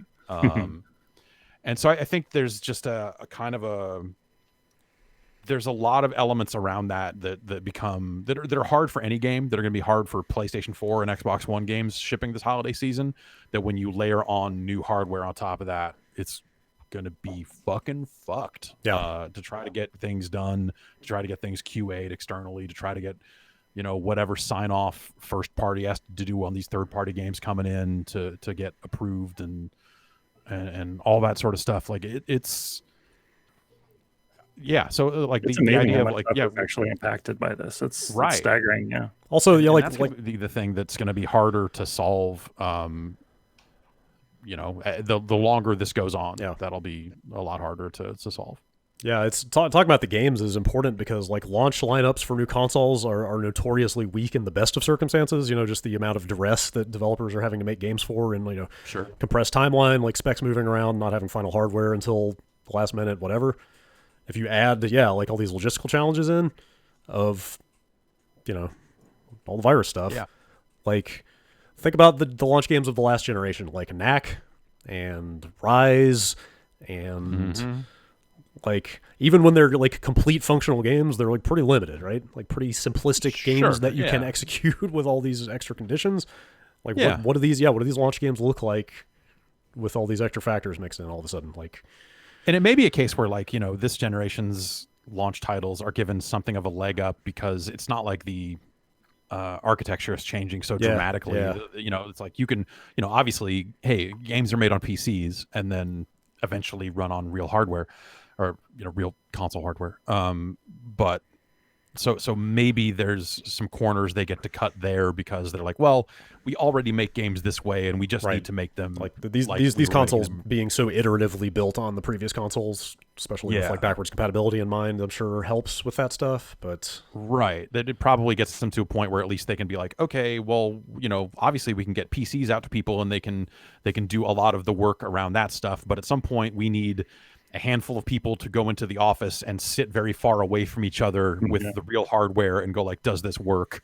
And then be like, oh no, someone broke the build. I guess I'll go hide in this corner of the office for the next day and a half. I just don't even know. I don't even know. But yeah, there's going to be a lot of stuff around that'll be that is currently, I think, probably very hard to navigate for studios. Yeah, it's going to be some wild shit. I mean, you know, conspicuously, they did not mention in that story anything about the timing of when, like, the look of the box will be shown or what the price and date will be. But they did mention, like, they may not be able to have an event for that. Like, they may have to just throw that out there on the PlayStation blog. But, like, also, you know, that could be a live stream that they produce. Yeah. You know, like they did an Inside Xbox, what was that, last week, a couple weeks ago, where they were, you know, inside Phil Spencer's house. Like, you know, like they can get creative with how they produce a video to do those types of reveals. All right, check it out. Assuming they trust the people shooting the video to be with the hardware or a shell of the hardware to produce the video and not leak it or do something weird. So again, like the trust there comes into play even on creating promotional assets. So here's my vision for what a PS5 reveal stream looks like. All right, we're gonna get a podium. I like it. We're gonna put Mark Cerny up there behind that podium. Okay. We're gonna get a bunch of schematics and specs. Mm-hmm. And we're gonna go to town. I love it. Oh yeah. Only if they show more pictures of ears. Yeah. That's the big surprise reveal, is that the PS5 is just shaped like a giant ear, but specifically, it's going to be shaped like your giant ear. Whoa. You send the photos. We've had a partnership with 23andMe, so we have all your genetic data. Trust us, we know what your ears look like. They're disgusting. Did you guys notice if the shadows, if the audience, the Mystery Science Theater sort of outlines in that stream were real or not? Real? Did anybody actually? I believe it was a loop of fake people. Great. That has to be an asset laying around somewhere. I wonder how much they shot of that, or if that was even them, or if that's just a stock thing. I don't even know. So we'll see. The long story short, you know, it's like the hardware stuff's fun to talk about, and you know, obviously the price stuff is going to come into play one way or the other, but the game production seems like it's going to end up being the actual gargantuan effort there to get things ready for this holiday season, because you know it's like we're however many weeks into this, and you know I'm sure there are some parts of some businesses that feel like they're relatively up and running, working from home, all this other stuff, but like, you know, it's like every company's going to be different in terms of just like, well, yeah, we're like 80% of the way there, but we don't think we can do the last 20% or whatever. So it's I don't know. We'll see how it all pans out, but that's gonna be a major impact. That like what happens if they don't have enough games? You know, like what do they do? Then do they push the consoles back? Is that the thing that ends up pushing them out of this year? Because they're just like, yeah, we got it. Now we have a warehouse full of these things, but you know, we don't. There's nothing you can do on them unless this is finally a way to play Bloodborne at a good frame rate or whatever. And you know, I just saw Jan's eyebrows raise. Yeah. Going back to games real quick, I found a guy holding a bag. He killed me, and now I'm in jail. Oh no, not the bag man. Oh shit. Oh, the bad guy. Oh, you're there. I don't know where I'm at. That's the weird. Maybe the weirdest moment of that game. I'll figure out next week. That's a moment of genuine fuckery. Honestly, if you rolled out the PS5 and said, "Hey, this plays Bloodborne at 60 frames per second," that would sell PS5s. I'm not saying to a ton of people, but there are people who would buy that thing on that basis. You know, if we're talking about their reduced worldwide number, and you think about, you know, diehard fans of video games, they would find a way to afford it, even in, you know, the worst of times. I think they could sell most of their launch allotment with no games. People would just be like, well, I have to have the new thing. Sure. I think that they would probably still do okay out there, even if they had 2 games or whatever. So, but that's not a strong way to start your conversation with a larger mainstream push for your consoles. To be like, yeah, it's out, but I'm sure Microsoft would tell you that those perceptions can be hard to shake once they set in. Bit. Yeah. But again, if they're both staring each other down, Microsoft's going to run into those same issues, I would assume. Yeah. So, but I just mean from the last generation. Right. Another quick Sony story before we move on to other stuff here. I guess Amazon France posted listings for Days Gone and Gran Turismo Sport for PC. And Sony came out and knocked those down pretty strongly. The listings are not accurate. We have made no announcements to bring those games to PC. They're not accurate, but they didn't no. completely. Yeah. It's not exactly a no. It's not, but they pointed out that let's see. Actually, I'm sorry. I think this was Polygon pointing this out, that listings for Persona 5 Royal and Last of Us Part 2 have also appeared briefly. That stuff has popped up here. Retailers just do what they do. Right. That doesn't necessarily mean anything's happening there. Right. The only games that are actually confirmed right now are still Horizon and Death Stranding, and those both run on basically the same engine. So there is, and one of those is not even a Sony fully owned game, right? Right. So there is some actual business reasoning for those coming to PC, but that doesn't necessarily mean Sony's going to do everything that way now. Definitely not. Yeah, and you could see a disgruntled employee filing some garbage in the database for fun. When does Days Gone come out again? Any day now. I don't know. I feel like I've just been waiting for that game to come out. I guess that's kind of the other part of this that you look at and go if Sony was to suddenly decide they wanted to get some of their games onto PC, Days Gone would not be the game. Probably would not. Probably not. There's, unless they made those decisions well before Days Gone was done, and they were just like, yeah, no, we got to do it. And they're just they're pot committed now, and they're like, fuck it. But it's in between one of the 6 different live streams they had for it. Yeah. Yeah. Or, maybe they're just like, hey, maybe this will get it to catch on, right? This will be the thing. When we get it on PC, people are going to love this. That's just the wrong audience on console. Just get some freaker mods going on the PC. Really turn that game into something special. Yes. Mod those freakers and it's just a billion Thomas the Tank engines. You can have a freaker wedding instead of marrying the other lady. Days Gone's okay. That game takes a lot of shit. Yeah, I'm not necessarily saying it's absolute trash, but come on. Is it the strongest PS4 exclusive? Yeah. Maybe is it a game that you're just we got to get this on PC? No. It's Horizon makes sense. Yes. Yeah. Death Stranding makes sense. Sure. That one I can't wait for. I'm excited for the mods we're going to see in Death Stranding for the PC. I got pushed. They delayed it. Oh, what? Yeah, I know. I missed that. To July, yeah. So not a huge delay, but they're just basically since Kojima Productions is shut down temporarily, they're we got to push it off. So most wanted mod for Death Stranding. It's not even at all. I just want to see the models in Death Stranding used for porn. Okay. In a different game. The boxes or in on someone's Patreon or something. Do you think Conan O'Brien? Yeah. Do you think those Monster Energy cans could be incorporated into Gary's mod? God, I mean, what if I wouldn't be shocked if there was already some Steam Workshop thing for Monster Energy cans. Oh, I know, for Gary's mod. Yeah, but you want the quality. You want those cans. I do. I do want those cans. Yeah. What if you could make a Monster Energy can gun that shoots those cans of Monster Energy? Man, we're getting back into Gary's mod. I was already getting back into Gary's mod, but now for real. All right. Moving on to other news about the pandemic. Gamescom has been canceled, which is generally a kind of late August time frame, right? Yeah. So, they just missed the cutoff too. They had set it up for the cutoff was August 30th. Is that right? For Gamescom, the lockdown. Oh, the ban on public gatherings and stuff. Yeah. So they put out a big statement that says all the right things. It's quite clear to us in the face of the pandemic we must stand united. This means we must all be considerate of each other and reduce the risk of infection. They're doing a digital Gamescom, is what they are saying. We are already working at full speed on a digital Gamescom, and I can't help but noting the triumphant tone in a lot of this announcement when they say things like, "It is, after all, the world's biggest event for games." You can already look forward to how we will celebrate the best games and Gamescom together with you and millions of gamers worldwide at the end of August, even if it will only be digital and not on location this time.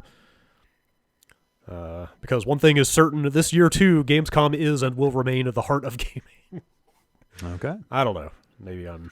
I think Jeff Keighley's thing is still going to happen. Yes, he got out there and tweeted after this announcement came out that the opening night thing. Opening night live will still be airing on Monday night. It will just be an all digital stream at that point. Yeah.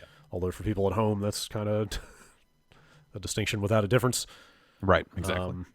I don't know. I just, with the state of E3 being what it is, like, maybe I'm reading a little too much into some of the language in this thing.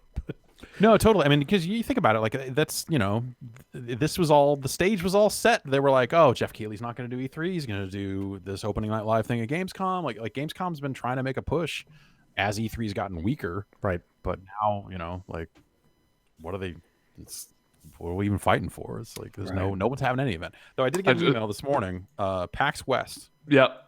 On. Oh.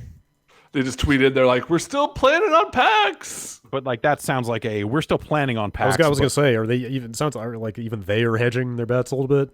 Like they're leaving plans for PAX West take shape. Show organizers are optimistic and will continue to carefully monitor the latest developments to make sure our event is safe, health conscious, responsible. They're they're looking to open at least like media registration in the summer. Especially like Seattle. I mean, that was one of the big epicenters of what was going on. Like, one of the first places to imagine to lock down. World where I'm like, yeah, awesome. Like, like after all of what we've been doing about not leaving the house, that like come September, I'm gonna be like, fucking great. Let's get on a plane and go to Seattle. Like, this whole thing started with me missing a trip to Seattle. Yeah, right. Not gonna. Yeah, no. I just, even if they hold that show, I don't know that I see myself going like, yeah, let's hit the road. Like, that doesn't seem sane. I truly believe that we're not going to make it through this year with big gatherings being a thing again. I think it's going to be a 2021 minimum thing. Yeah. Like Outside Lands music festival here in San Francisco, they had announced their lineup and then an hour later took it down. Wow. Holy crap. Yeah, and that's like set for mid-August, I want to say. God, how does that even happen? Do they like go forward and then the city reaches out and like, what the fuck are you doing? Like, that's got to be the thing, right? Is like the insurance stuff we talked about with GDC and all this other stuff. Where like, if the city shuts them down, they probably get something in their contract where they can say, "Hey, we don't lose $1 billion because it's not us canceling it; it's the city canceling it." So maybe them getting out there and announcing it is the thing that triggers the city going like, "You're doing what? No, you can't do it." And they get to go back to their insurance people or whatever and say, "You got to pay us." Yeah, that makes so much sense. Yeah, I could see it. I believe that. All right, so it sounds like PAX gave themselves an out still to be like, okay, they're not like it's 100% on. Yeah. Okay. All right. Nintendo dropped a video roughly 5 minutes in length last night. Proclaiming it to be the final update to Super Mario Maker 2. Man. Which I feel like is a little soon. Is it just me? I mean, when did that game come out? When did that game came out? A little less than a year ago, like June. It was like right after E3 last year, right? Was it really? I think it was like a year. I want to say it was like end of June. I think it was. I believe we got back from E3 and then Mario Maker happened. I don't know why in my mind it was a lot longer, but yeah, that is relatively short for it to be the last update. Feels like there hasn't been a lot of fanfare around the stuff they have added. Like I kept waiting, it was like, all right, when's the big update going to happen? And now here we are, and it's done. Yeah, it's like this is definitely a big update, but yeah, you look at some of the other stuff where it's like, hey, we fixed these bad multiplayer modes to make them slightly less bad, and you're like, fuck, man, they wasted so much time. They didn't have a good way to search for levels, to find other people's stuff, to share levels outside the game. Like the number of things they fucked up along the way. And that's still They not messed up a lot of stuff. That's not in this update, Yeah. right? Like, No, this still is no. it's not a good functional search. No, like the idea that they like, so them coming like, I feel like that video where they started it by saying like, here it is, the final update. Like even before they said what was in it, I was just like, man, shit. Like this should be a service. This should be a long running thing where they're like, hey, this month we're doing this. This month is, that's not how Nintendo they're not does totally anything. not totally not. Yeah, and it sucks. They suck. Yeah. Like this should have been a case where like the US team or someone who like is on the internet occasionally looks at it and goes like, well, we got to pick up the slack on this because the people that made this game don't know what the fuck they're doing. So all right, so this month is fucking Easter month. Make a bunch of bunny level, like to have a community, to try to have a community manager, to try to build a community around the game like more effectively than all the grassroots stuff that has been there, and integrate that stuff into the game in fun, cool ways. Like they fucked up, or it's not they fucked up. It's just like there's such a huge opportunity to do so much more with that game than what they did. And I think that's maybe a little harsh. I think that there's still room for them to do some stuff. They're obviously going to have some stuff for the world searching, so hopefully maybe they add a little more. Yeah, that'd be nice, but I'm not holding my breath for that point for them to. I don't know. Oh, hey, this didn't make the video, but we also fixed this other cool thing. Well, hey, Nintendo never likes to talk about their mistakes. Yeah, maybe there is something in there. Like that doesn't seem like the kind of thing they would necessarily detail that much in a video like this. If it was a bunch of back end stuff, Maybe. Who knows? Maybe. Yeah. But I just think like it's been that like there's this great community out there for the game that that has to basically work around a lot of Nintendo's decisions around this stuff just to be that community, and it'd be nice to see that community like treated better, I guess.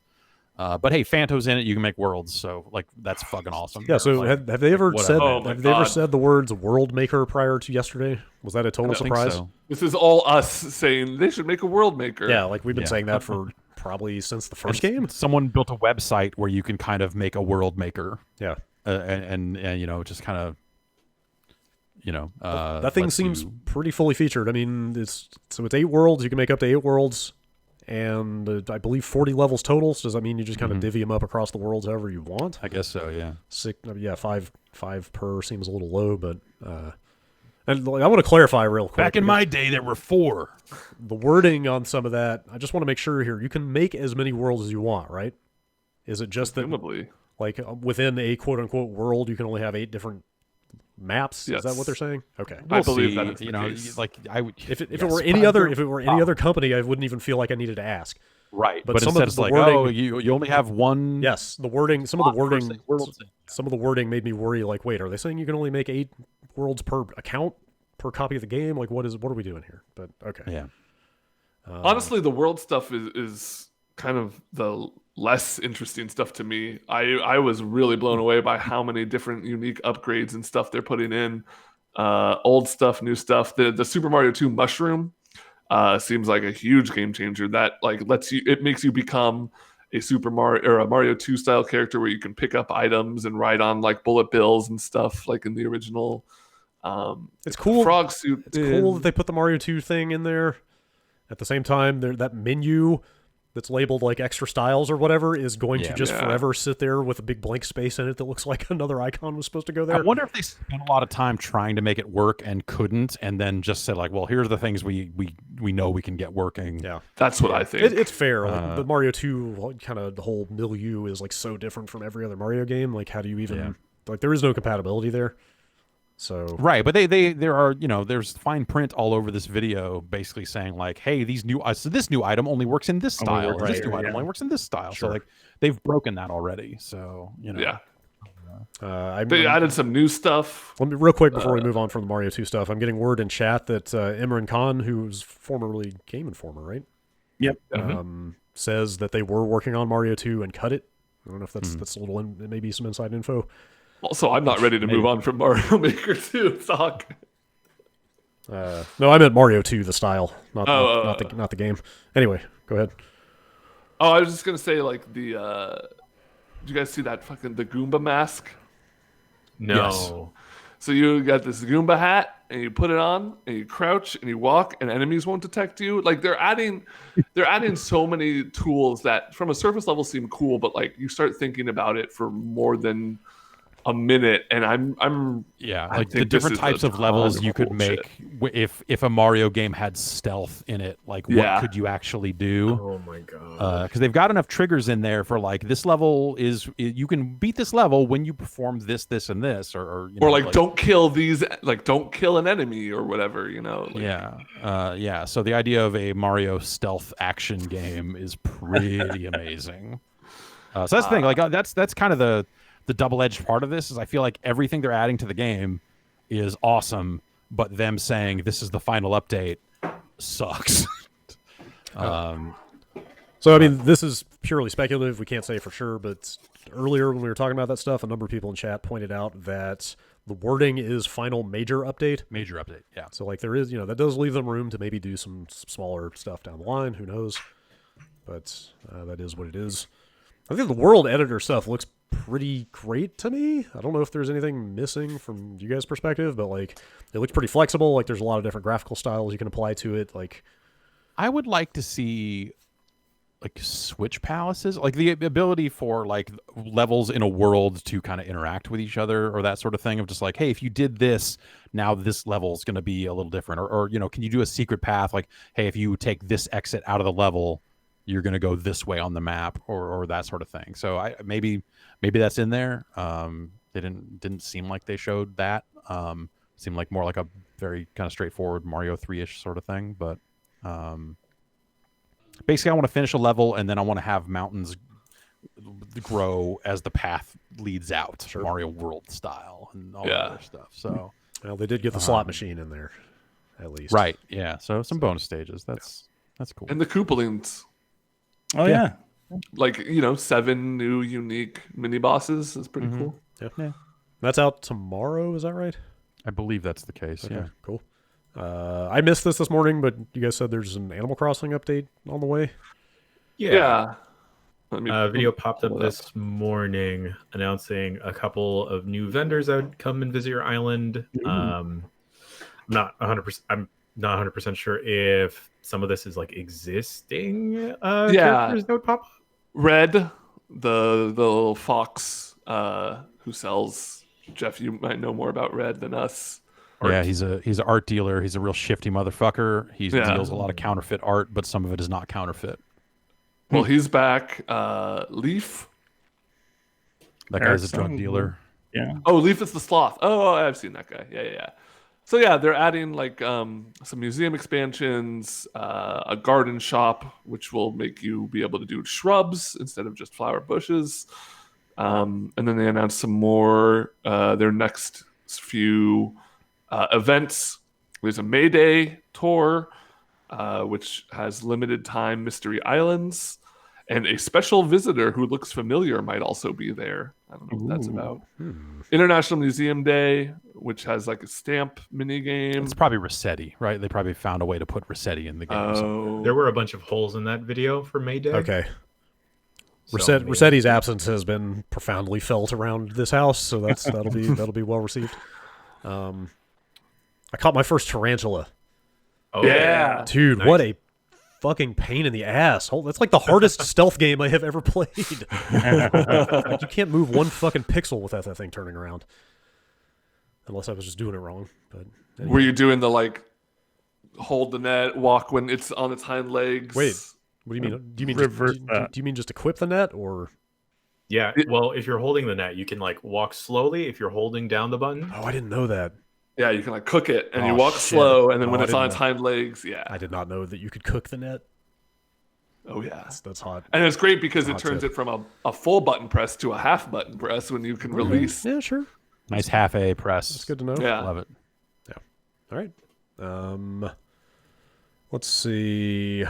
Anybody want to play Crisis again? I'm sorry. You want to? Oh, I like that they've announced these as like holiday days or special days versus a season, like with the bunny stuff. Oh, sure. I It fucking not being like a full 2 weeks. I fell ass backwards into finishing Bunny Day. I don't know how it happened.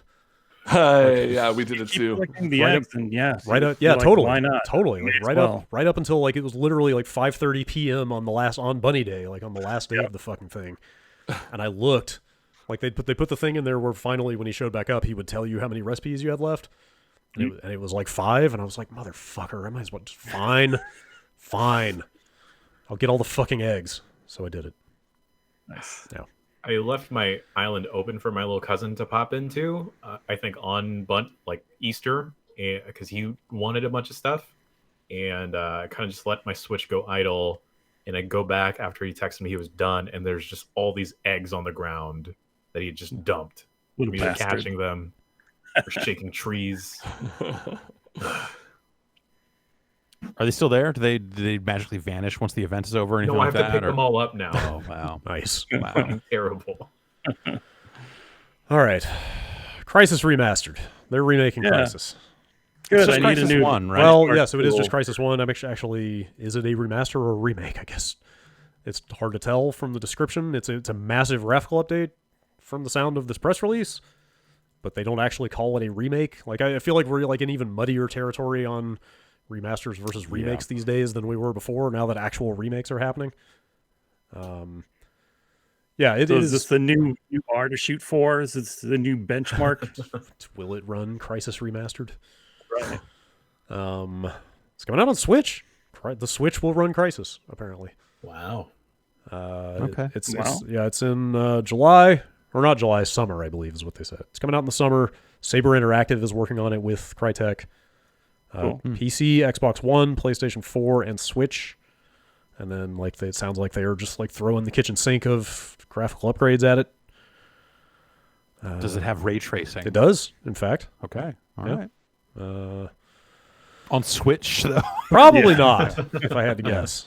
Volumetric fog and shafts of light, software-based ray tracing, et cetera, et cetera. Yeah, they don't say which God, platform. I'm sorry. I need to just the fucking ray tracing. I have spent the last week trying to download that Minecraft beta, Oh, and I have Jason's Microsoft Store sickness now, but No. only on Minecraft. Everything else installs fine, but Minecraft throws an error I can unenroll from the beta program, re-enroll, all this other stuff, and it just throws this error message every time. Start searching the error messages like, oh, you need to reset the store cache, Yep. and that'll work. Like, Yep. nope. You need to do this. You need to do this. Like just down Did you this rabbit install? hole. Yeah. The Microsoft. Are you installed on an NTFS drive? Yes. Okay. All right. Yeah. That was my big issue. That fixed a lot of it.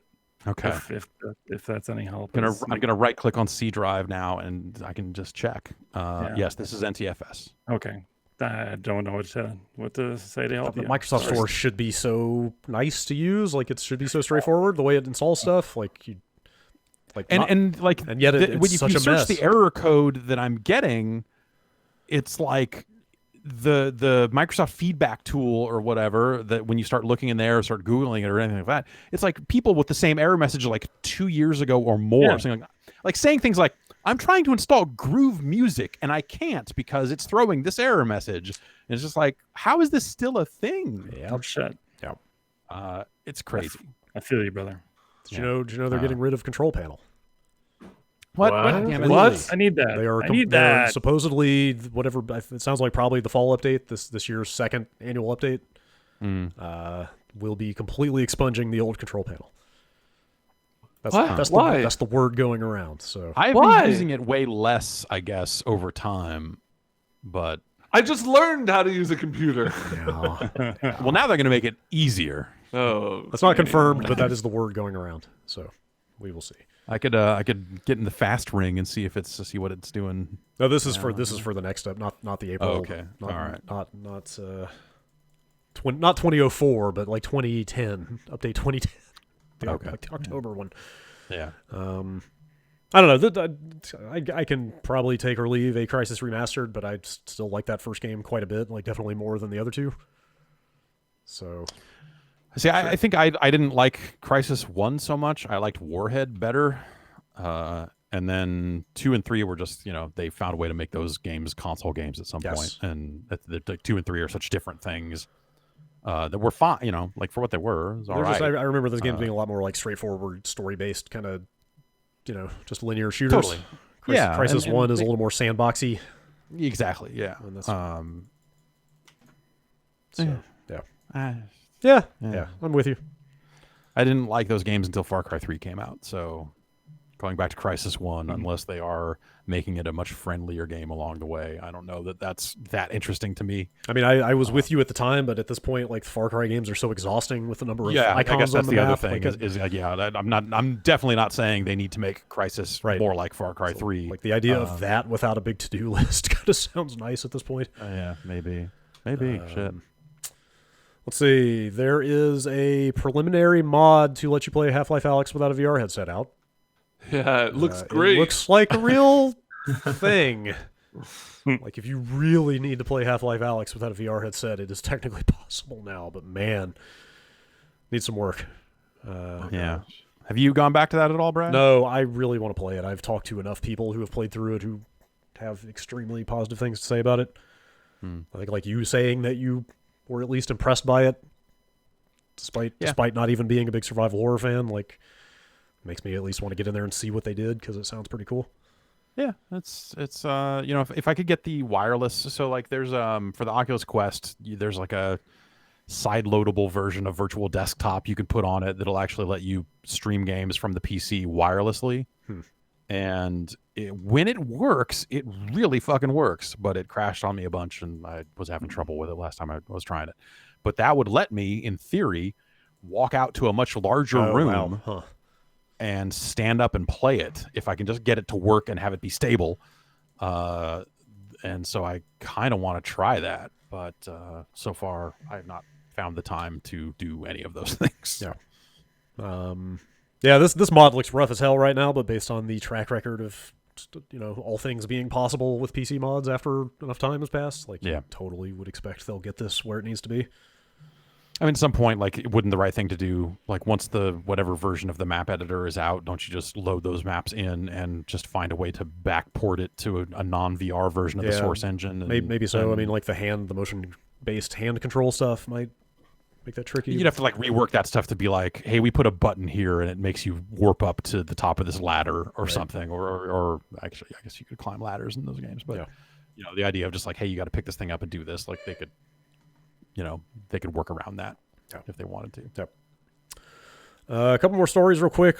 Jason Schreier has published, I guess, what may well be his final piece of in-depth reporting at Kotaku. All right. About cultural changes at Rockstar in the wake of Red Dead Redemption 2 and the massive amounts of crunch, like the infamous crunch and shitty working conditions.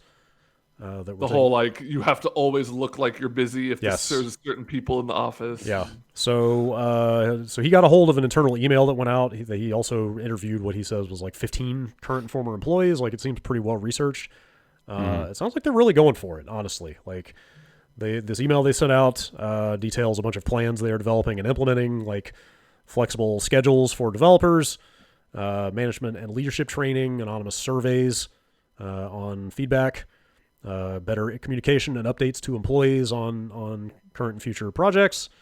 This says that they have dismissed the studio heads of 2 of their studios and a number of other managers that were seen as contributing to the kind of shitty work culture. I think this there's been some pretty high-profile departures around those parts. I mean, they at least one of the employees he talked to flat out cited Dan Houser being gone as something they expected would contribute to less crunch. Yeah. Specifically talking about like last-minute rewrites to scripts and stuff like that coming down and how much work there is around implementing that stuff right at the end of the project. So yeah, it sounds like they have and will continue to sort of clean house in the management. I think this got reported a few months ago that the QA in one studio in particular has finally been brought on full-time instead of being relegated to contract. Overtime in that studio has been made optional instead of mandatory. It's very easy to say all this stuff now when you're not in the last third of a project. Totally. So like, but cool, and when you're working from home. So almost universally, all the employees that he talked to said this stuff sounds great, and we are cautiously optimistic about it, but we are also waiting to see until the shit hits the fan on another game before it really sticks. Also, this turned out to be one of those stories where, like, buried halfway down the story, there's kind of like a semi-major piece of news, even though it's like not the most surprising thing in the world. One plan the management has laid out for the next game, a new entry in the Grand Theft Auto series, is to start out with a moderately sized release, which by Rockstar standards would still be a large game, that is then expanded with regular updates over time, which may help mitigate stress and crunch. So, Yeah. like, Okay. I mean, not fucking remotely surprising that a GTA game is their next thing. Yeah. But, you know, with Dan Houser leaving and, like, some of the questions around, like, what is their path forward with GTA Online being the biggest thing in the world? Like, are you even going to make another new game? Like, what does this look like? It sounds like that's the thing is, like, is that the thing? Is Yeah. it, hey, we're doing a GTA game and turns out we don't need a Dan Houser here because there's not as much story in this online Right. video It's game just we're making. GTA as a service. right. Yeah. Yes, it doesn't actually say what what the nature of a new GTA game would be. And in fact, yeah, what if it was an online focused thing? Then they could get away with shipping a smaller thing that gets expanded over time, right? Yeah, I mean that's what they did for GTA Online. So, you know, you could see something like that. Maybe they're just done with single player. Yeah. Like it's anything's possible. We just don't know. I think I can't imagine a world where they're actually just done with single player. But hey, it's who knows? Yeah. Yeah, like the overall tone of this thing, obviously, like the proof will be in the pudding, but it sounds like they are really genuinely making the effort in some pretty like sweeping systemic ways. Cool. And they should be commended for that. Good. If it comes to fruition. All right, last story in the vein of looking out for your employees. Bobby Kotick gave his phone number to all of Activision. And do we have it yet? And can we call?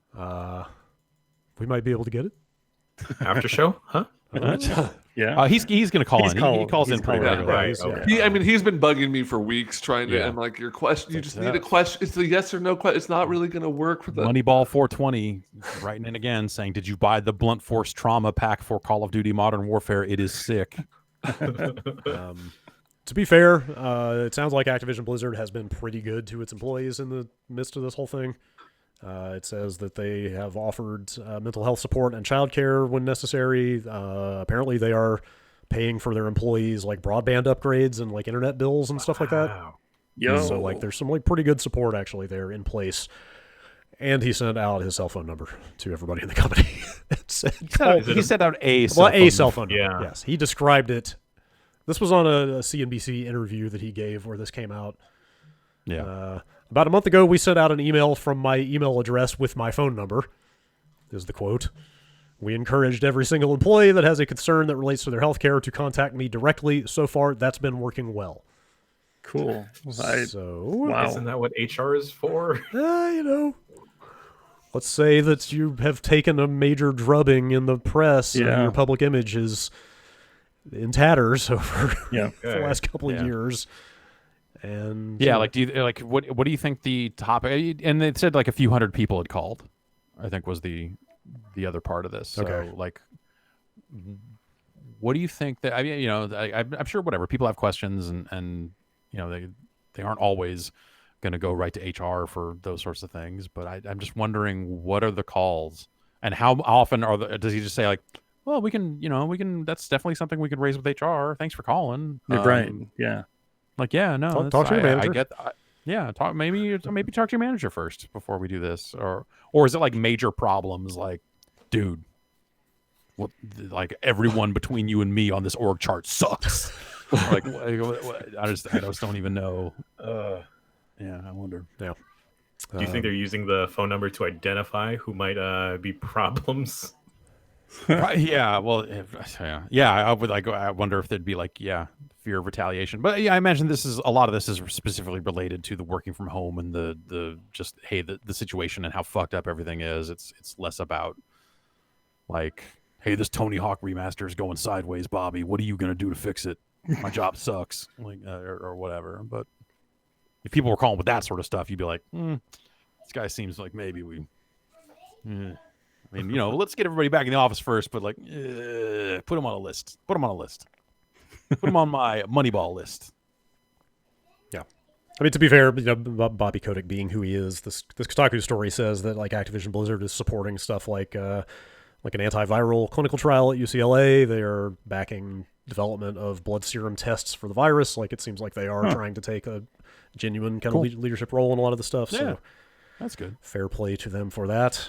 Yeah. Also, call Bobby whenever you feel like it. I will. I'm not calling Bobby. No?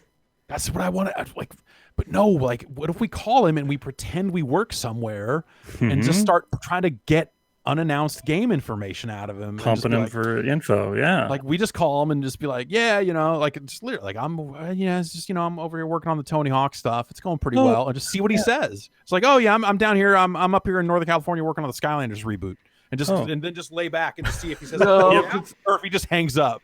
They all have like project names, They all are like Project Cinnabad, and it's like, okay, I'm working on Project Cinnabad. That's the new Skylander.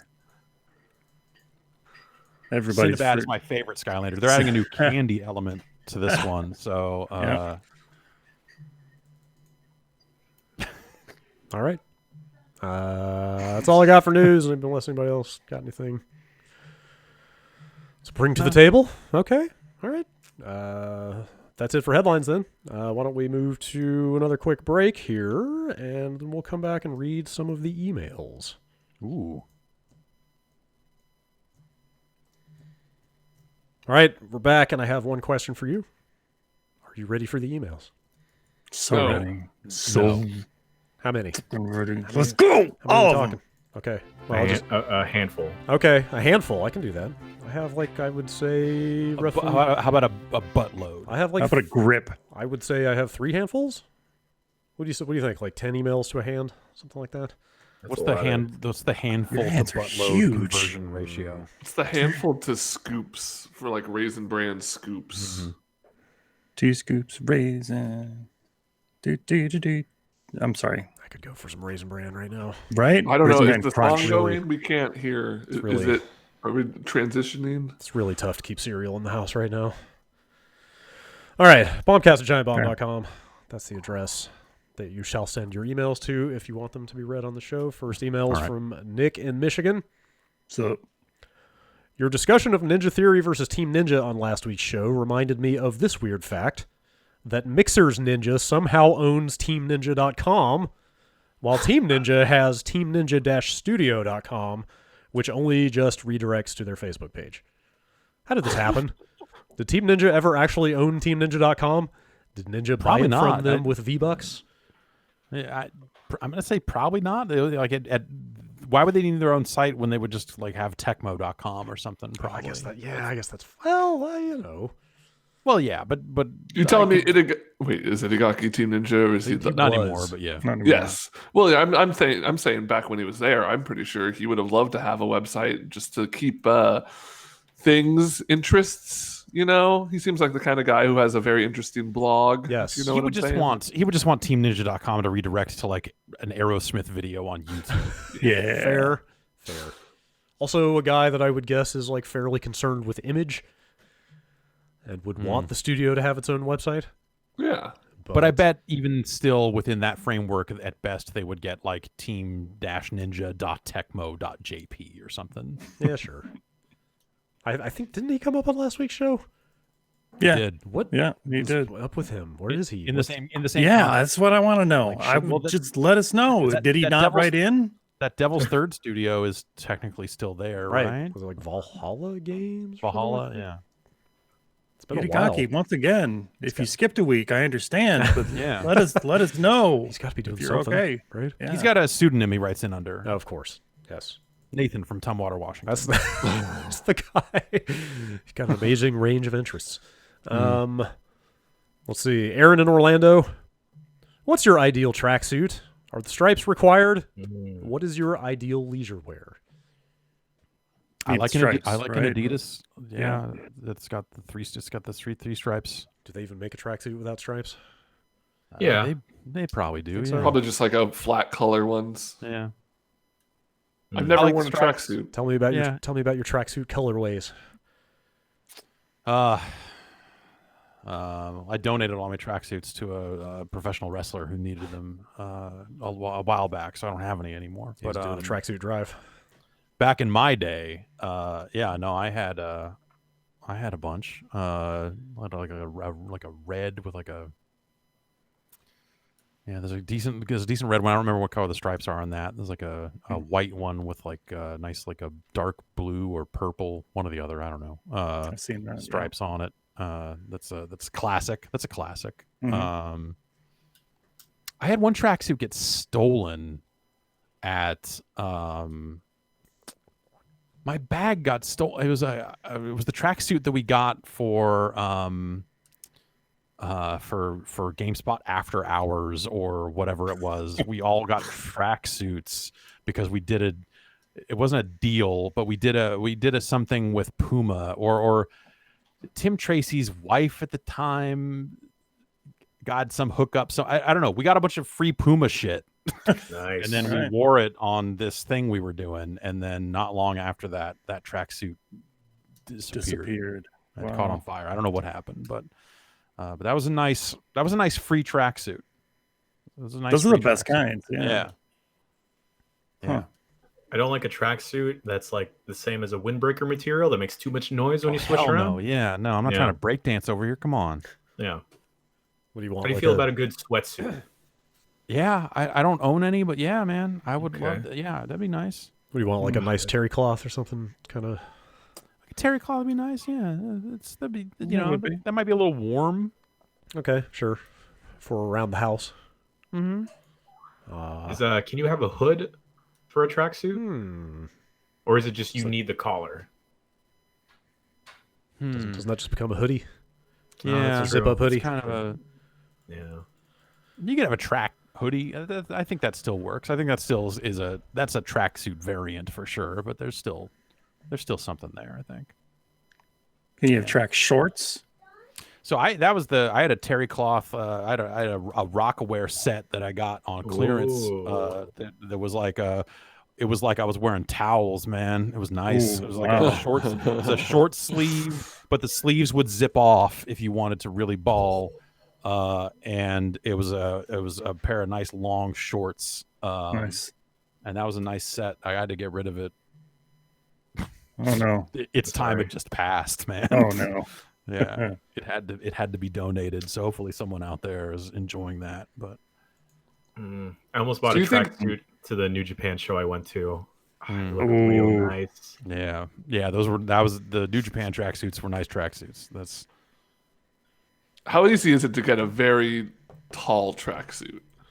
Well, like basketball players, right? Yeah. Well, yeah, I assume those are custom jobs.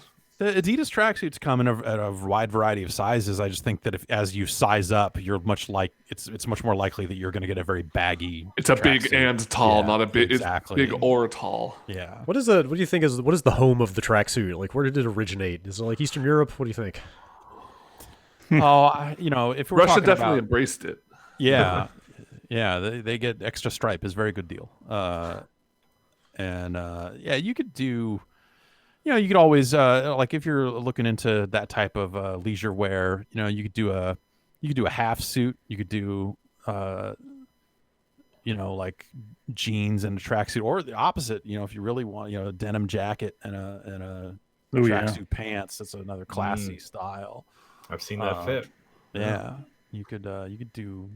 It's a versatile. Because it's two pieces, right? You can mix and match. Mm-hmm. And then Jeff, when you really need to stand out, when you really need to just like let them know, Mm-hmm. you put both on at the same time. Jeff, you got to wear sneakers when you're wearing a tracksuit, or any footwear's free game?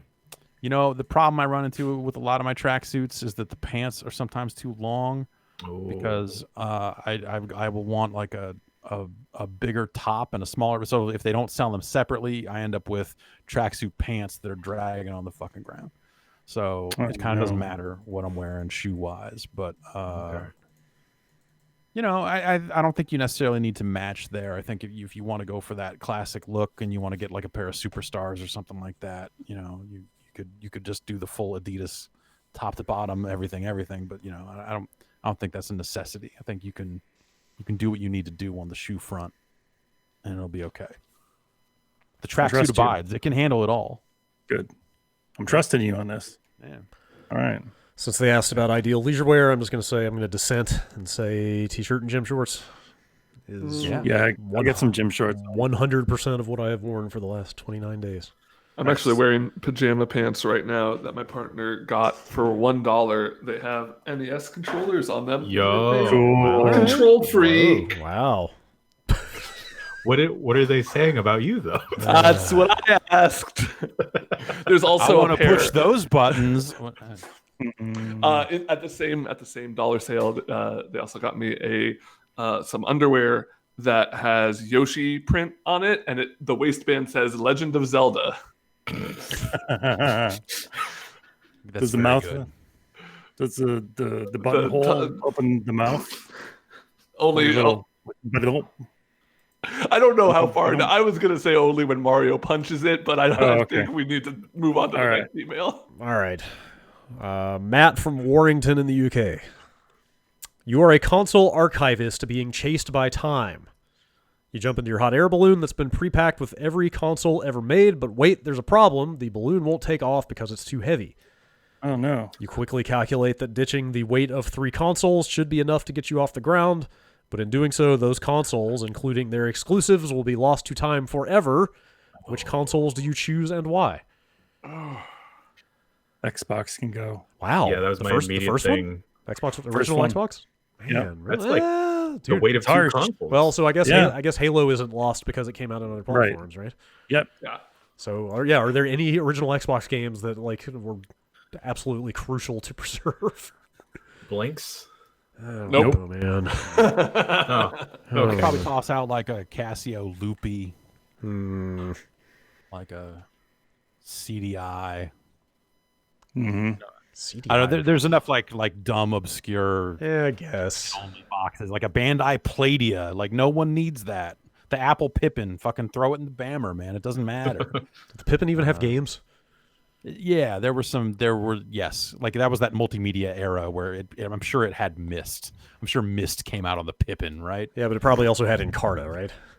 Yeah, probably. Apple, Pippin, Myst is what I'm typing into the internet right now. Myst on the App Store. Yes, that's exactly what I'm looking for. Also, my favorite Chicago Bulls lineup. Yeah. Yeah.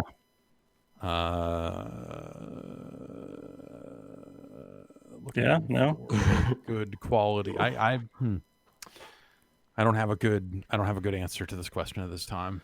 I'll go to giantbomb.com and I'm gonna type in Pippin for 3. Yeah, there's a Gundam game on the Pippin. All right. No, we Now we're Super talking. Marathon apparently came out on the Pippin. Now we're talking. Mr. Potato Head Saves Veggie Valley came out on the Pippin, so maybe I need to rethink everything I just said. Anime designer Dragon Ball Z for the Pippin. Ooh. Anime designer? Wow. Anime designer, Wait, is that like make your own music video except with anime? probably. Seems as such. I'm gonna say probably. Man, just check that out. Do you have a Pippin? No, I don't have a Pippin. Those things came out, right? Like it was actually It came sold? out. I want to say it was like largely in Japan that it came out. Like that it was maybe very didn't- brief, wasn't it? Yeah. Yes, it was definitely some fucking grand opening, grand closing type shit on the Pippin. What was that Sega CD line actually called? Was it like Make My Video? Yeah. What was the branding on that? It was Make My Video : band name. Very excited to get this SD Or RAM Make in Your here. Music Video. Yeah. Very excited to get this Yeah. RAM so I can hang out with Marky Mark and Makes sense, Yeah, you get this Portuguese RAM. That's right. And then you're gonna see a whole new world. CNC Music Factory. It's been too long. I could send you my soundboard clip of Marky Mark saying that the video was fat if you just want to experience the best part of that game. Yeah, let's make it happen. While I move to the next email, watch you just. Okay. I'll drag that into a Discord window somewhere. All right. Except I totally don't have an email queued up. This is going swimmingly. Great. Here we go. This is a good one. Adam from Des Moines. The Nintendo Switch 10.0 firmware allows you to remap controller buttons. This means that you can now set the B button to confirm and the A button to cancel, and therefore have your Switch controls match the layout of the other consoles. Can you make this switch, lowercase, to bring unity to your controllers? Or have you already been hardwired by Nintendo's insistence on doing things their way for too long to change now? I'm pretty good at adapting. Yeah, I guess back so. and forth Yeah. on that stuff. So Yeah. I don't. The only time that I get mixed up by buttons like that is with if I like start playing a Japanese game that switches it on the same console, but like back is X and confirm is circle. That gets me a lot. Because it's not even, if you were to do that on the Switch, it's not like you're just changing the system level buttons. It's also like those buttons functionality in games, right? Yeah. I would never that's cool for people who want to do all that or need to do like for whatever. But I would never want to remap at a system level. That seems like a way to pick up every game and go, wait, what? Every time. Yeah. You touch a controller. So I can make the initial change real quick. That's fine. But if I play on the Switch too much and I go back to something else, I'll mess it up. Sure. It takes a while to get back into the groove. Brad, if you need that WAV file right now, it's on the Discord that we have been using for voice chat stuff. Okay. You guys will not be able to hear it, but the people will. Yeah. Bring it to the people. That shit got extra weird when I started using that PS4 controller adapter for the Switch. Oh, yeah. Because when you're holding a PS4 controller, you cannot make your brain adapt to the Switch's way of doing things. Like in your mind, I'm holding a PS4 thing. I'm gonna it's hit tough, PS4. yeah. It just is a super mindfuck. That was the kind of the weird thing about having a Japanese PSP is that it would just at the system level be circle yes, X is no, and then some games would obey that even if the US versions of the games or playing import games and the domestic versions back to back. There's a lot of stuff like that. Yes. Over the years. Ross from New Jersey. The Final Fantasy VII remake depicts potions as a brand of energy drink. What do you think are some of the slogans and varieties that they have in universe? Well, we imported those potions that they sold. I've still got that somewhere. It's still I never opened it. I still have one of those somewhere too. It's in the box. It's in the box in a box, and I'm not sure where. Nice. I don't think that was like a soda. No, it wasn't carbonated. It was not an energy. Well, it was in the tiny bottles that Japan loves to sell weird shit in. So maybe it was something. I don't know. Maybe, but we did drink one on the spot once. What did it taste like? I couldn't bring myself. I remember not being good. But it looked too cool to open it. Yeah, it was cooler to have than to open. But which Final Fantasy was that for? That would have been probably like what 05, 06 era. Yeah, somewhere. Yeah, was somewhere that like in a that. Final Fantasy 12 kind of era? I was going to say 12. That's probably 12. Is right? what it sounds like. I think. I feel like I forget who got us those. Yeah, I don't remember either. Yeah. Anyway, put some potion in your motion. Whoa! Wow, that's pretty. That's pretty good work. Smoother than lotion. Okay. Ooh. All right.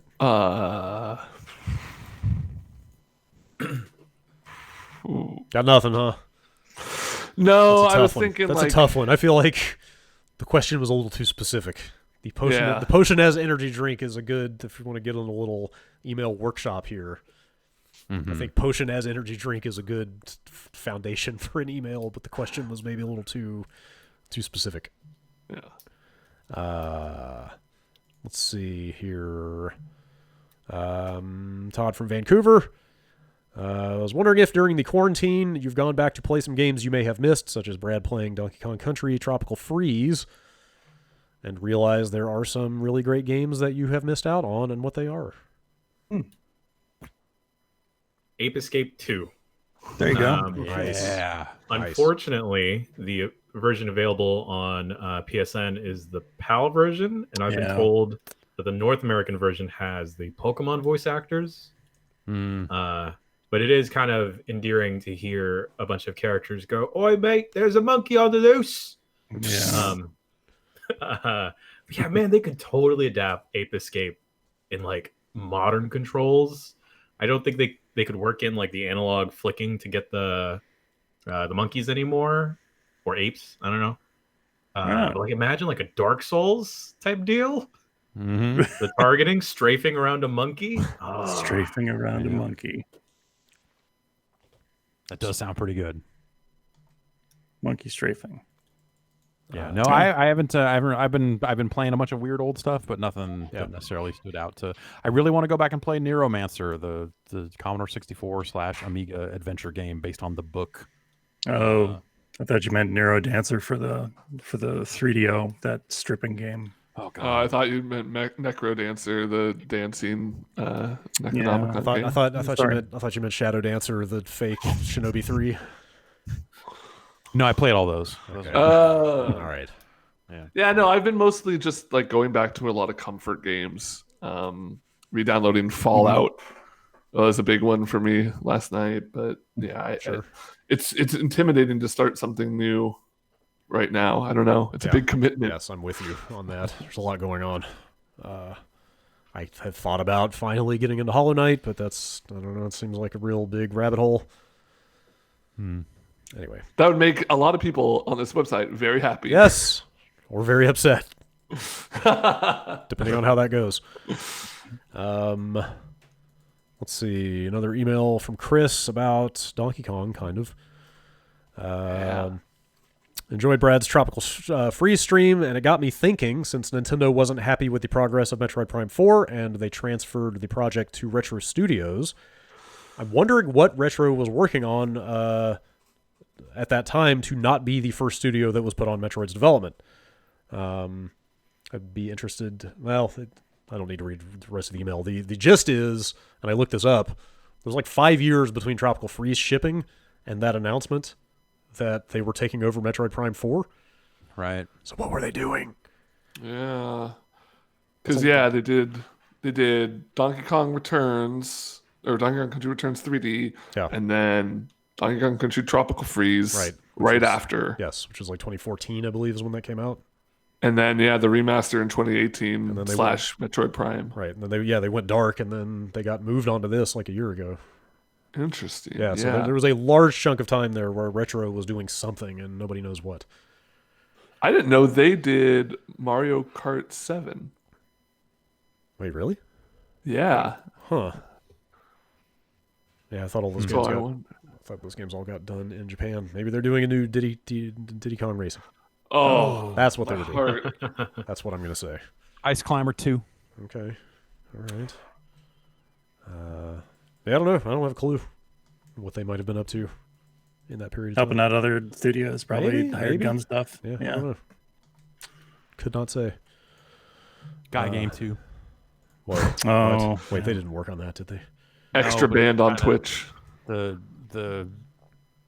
head of the Guy Game, or the guy that ran the Guy Game studio was like ex-Turok, like ex-Iguana or whatever. And there's some line of logic there that makes that joke very funny. But sure. I don't remember what it is. Extremely hilarious. I'll buy that. All right. A couple emails about eggs. Finally. This week. I thought I had like 3, but I lost one of them. Anyway. James from Finsbury Park in London, UK. Wow. When last week Ben responded that he thought 12 eggs was the maximum safe amount a person could eat per day, I chuckled, as I know the limit is much higher than that. A few years ago, my girlfriend had heard that if you eat 30 eggs in one day, some part of the enzymes in the yolk builds up in your bloodstream or something, and then you get extra gains from weightlifting. What? She was into lifting at the time. Okay. Her friends bet her that she couldn't eat that many eggs in a day, so she went for it. Below is how she accomplished this. All right, for breakfast, a 10-egg omelet followed up by 2 poached eggs on toast. Can't even follow. Like, how big is a 10-egg omelet already? That's enough food for a day. It does sound good, though. Yeah. What are you putting in there, though? I guess that depends. Probably like turkey, something like turkey and spinach. Something light, if you don't load it up too much. So that's a 10-egg omelet and 2 poached eggs on toast. At lunch, 10 soft-boiled eggs with soldiers and mayo. I don't have a clue what soldiers means in this context. Oh, no. That's disgusting. Maybe somebody... That's just egg salad. Maybe somebody... That's eating so many eggs. Wait, hopefully somebody in the chat can enlighten us as to what exactly... It sounds like toast. I don't toast. know. Sliced toast is the sound of it. Soldiers?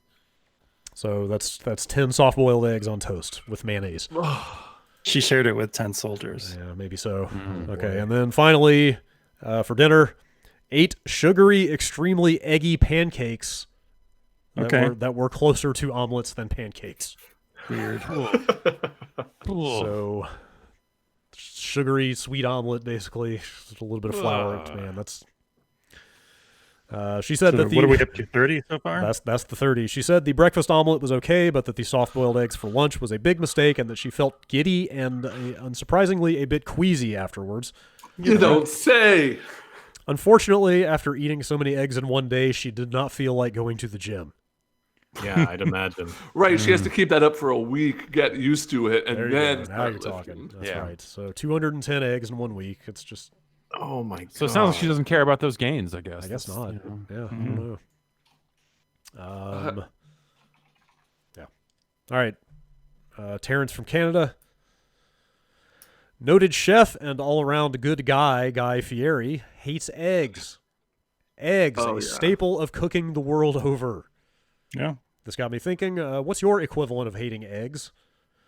He says not blind spots in your gaming history, but rather what are the staples of the gaming community that you just can't stand to play, but I just want to hear about the food. I care less about the games you don't want to play than the staple food that you hate. I've gone on record that I don't like majority of red fruit. It's strange. It's so why strange. red fruit? You say majority. What's the red fruit you do? Yeah, like does that extend to like both apples and strawberries? Because those are like incredibly different in my mind. But I hate both strawberries. Red. Fuji apples are fine because it's like red and green. Okay. Watermelon's red on the inside. Don't like those. Man. Cherries, don't like them. Crazy. Persimmons are orange. What am I saying? Pomegranates, they're red on the outside. I like pomegranate juice. For as much as I love Mexican food and eat it all the time, not liking cilantro is a big one for me. Okay. All right. It makes it a lot harder. Yeah, I'm one of the cilantro soap guys. Yeah. Oh, that sucks. Cilantro's no bueno. I'm actually I'm not big on eggs. Like I can eat a couple, but more than that, no. No bueno. Yeah. Jan, are you just like are you a secret bull? Like you see red and you get angry? Maybe. Yeah. Okay. This podcast layout is driving him wild. Secret bull. I've never been a big fan of popcorn. I miss popcorn so much. I know. I miss it so bad. Not my thing. Is it like hard to get or something? No, just like the office pop. The free popcorn. Yes. Yeah. Man, Being able to get popcorn whenever I took it for granted. I'm gonna eat it every day when we're back. I guess if you love popcorn, that is a pretty serious perk at the office. Yeah. I don't know. Like I don't like onions. Oh man. Yeah. Put onions in anything. Yeah. Everything I cook starts with put some onions. Totally. In the pan. I think mayo is just completely disgusting. Oh man, I love mayonnaise too. Not a big mustard guy. Yeah, I don't know, but yeah, like I'd probably say like of things that I think ranch dressing is a fucking abomination. Oh God, Fair. Ugh. Just on the onion tip, real fast, we have taken to mass chopping scallions and throwing them in the freezer. Ooh. So you just grab a handful and throw it in the pan whenever you're ready to go. Very nice. Yeah, mine. Yeah, I'm gonna start doing that. Yeah, it's a nice thing to have. We started making our own turkey sausage. Or I started making my own turkey sausage. Just get a bunch of ground turkey, spice it up, cut it into rounds, grill it, and throw it in the freezer. You're not doing the casing? No, just patties. You're not going to buy some intestine? I'm not there yet. Give me like another 2 months in here, and we'll see. Send me some intestine. This blew my mind, but I apparently have been cooking brown rice the wrong way, and apparently the suggested method is to cook it like pasta. Huh. Yeah. And that blew my mind because I've never gotten brown rice correct cooking it out of a pot. Huh. Oh, interesting. Doing the absorption method. The water ratio is also different, right, to white rice? Yeah. Interesting. We found that the more we cook in the rice cooker, the better it comes out. Like if we only cook like 2 cups, it comes out like crunchy and kind of gross. But if you go up to like 4 cups or more, it's like fluffier and better for some reason. Yeah, I don't know. It's weird. Even though the water ratio is the same. A lot of rice. That's a lot of rice. Kind of eating in bulk around here. It's just a lot of stuff that is shelf stable and easy to keep in large quantities. A lot of sacks of potatoes around here. Yep. All All right, a couple more emails from Josh in Colorado. What are some of the coolest sounding video game developer studio names? Here are some possible ones if you can't think of any. His opinion is that some of these are good. Spectravision, Bone Loaf, Bugbear, Crystal Dynamics, Frogwares, Twin Beard Studios, Ninja Bee, People Can Fly, Chair, which I always thought was really good, Starbreeze, Face Punch Studios, and Iron Galaxy had to, he says. Whoopee Camp. Whoopee Camp? Yeah, Whoopee Camp. Huh. Brownie Brown. Did that guy just say Whoopee Camp? Yeah. Brownie Brown is pretty good. This came up recently, but Wolf Team is an all-time favorite of mine. Yeah, Wolf Team is really good. I mean, it's not a studio exactly, but I'll always remember Speed Tree as like my funniest Speed Tree name for a game. If you want to talk about good middleware names. Yeah. We have done some Speed Tree reporting in the past. Yeah, I think I could say. I'm cheating because I clicked through to the list of video game developers Wikipedia that he linked. Art Dink is a pretty good one. Clap Hands. Clap Hands, yeah, sure. Actually, like all those old school Sega studios had great names. Smilebit, yeah, AM2, United Game Artists, UGA, yes, yeah, yeah, a lot of good stuff out there. I could probably just scroll through this list forever, but that's not fair. Yeah, Sega Rosso, I always thought was like kind of cool. Sure. give me some more good ones, Brad. What's that? Capybara Games. Give me some more good ones. Cappy's not a bad one. That's a good one. Mm-hmm. Cute. I like Cyber Connect 2, even if I don't love their games. I was into Cyber Connect 1, but like 2, like, come on. That's crazy. A2M. I mean, that's a classic. Yeah, A2M, Gamecock. Yes, of course. I always thought Housemarque was kind of fancy. Mm-hmm. Yeah. Let's see. Quantic Dreams. I'm trying to remember. Didn't Lang tell the story on Twitter not long ago about how he came up with the name for Iron Galaxy? I forget what it was. It's a rap song. Oh, is that what it is? Okay, that's not much. Not much of a story. Yeah. Unless there's more of a story to it than I don't know. It's the Cannibal Ox track. Okay. Maybe it was like it's what it was he was listening to on the way to go sign the paperwork to incorporate or something like that. All right. I'll stop scrolling through this list. There's a shitload of good video game developers in the world, it turns out. Yeah. All right. How about... All right, here we go. Email from Kyle. Last week, Jeff was talking about his soundboard and the little chat adapter that allows you to have a mini chat board at your fingertips on the Xbox 360. I have fond memories of this thing and dug it out and sent in a photo. The Smack Talk box, by the way, this is made by Game Doctor. Mm-hmm. So this thing is branded the Game Doctor Smack Talk. The Game Doctor. The Smack Talk came out around 2006, and I remember a friend and I used to harass the opposing team in the original Gears of War multiplayer. This was pre-Xbox Live Party days, so you would have to talk to the players on the other team between rounds, and you'd have about 10 seconds to talk some shit. This thing worked wonders for that, and to answer Jeff's question last week, you could totally connect an audio in device and just play music. The sound quality was terrible. It's great. What a terrible thing to do. We would play anything and everything that would annoy the other team. I also had one of those, which I also got off of Woot. Yeah, which makes me think we probably all just bought them one day in the office. Yeah, we all they were on Woot one day, and we all said, "Oh, we all need to get this. This is terrible." That happened a lot around that time. Somebody would just yell out, "Video camera! Look at this thing on Woot!" And everybody, look at this shit. And everybody, 7 of them would show up the next day. It's like, oh, we all bought iPod Nanos, I guess. Yep, except mine was a counterfeit. No, that's right. Yeah, me and Ryan totally bought counterfeit iPods off eBay one time. And then I went through the conflict resolution, and they approved me getting a refund, and then I never bothered to fill out all the shit and never got the refund. Anyway. Oh, nice. I had one of those. Like I said, we all got those. This was at the height of the Guitar Hero mania when we got those things. I recorded the first, however many seconds that thing would hold. I recorded that many seconds of the beginning of the Bark at the Moon guitar solo. Okay. And I would just play that whenever I styled on somebody in the game, which I was pretty happy with. Totally worth it. I feel like I did not use mine in a like I just did a thing and now I'm going to push this button. It was way less restraint. It was more like I'm going to connect to this game and hammer on these buttons until I am forcibly removed from the game. Sure. All right. Last couple of emails there about Doom Eternal. Andrew in Maryland. My friend and I were discussing the weapons of Doom Eternal, and he erroneously called the ballista a Batista. After correcting him, it got me thinking, what if Batista was an actual weapon in the game? What wrestler would you want for a weapon in Doom? I can safely say I've never thought of that before. That's a pretty original question. I feel like my answer is always the same whenever it's like, what wrestler do you want? It's Rikishi, and it's a big butt gun that you shoot at a demon's face, and it puts his butt in their face. Does it attach to their face like a suction cup? Does it just kind of wrap around? Like a face hugger. Okay. Yeah. Okay.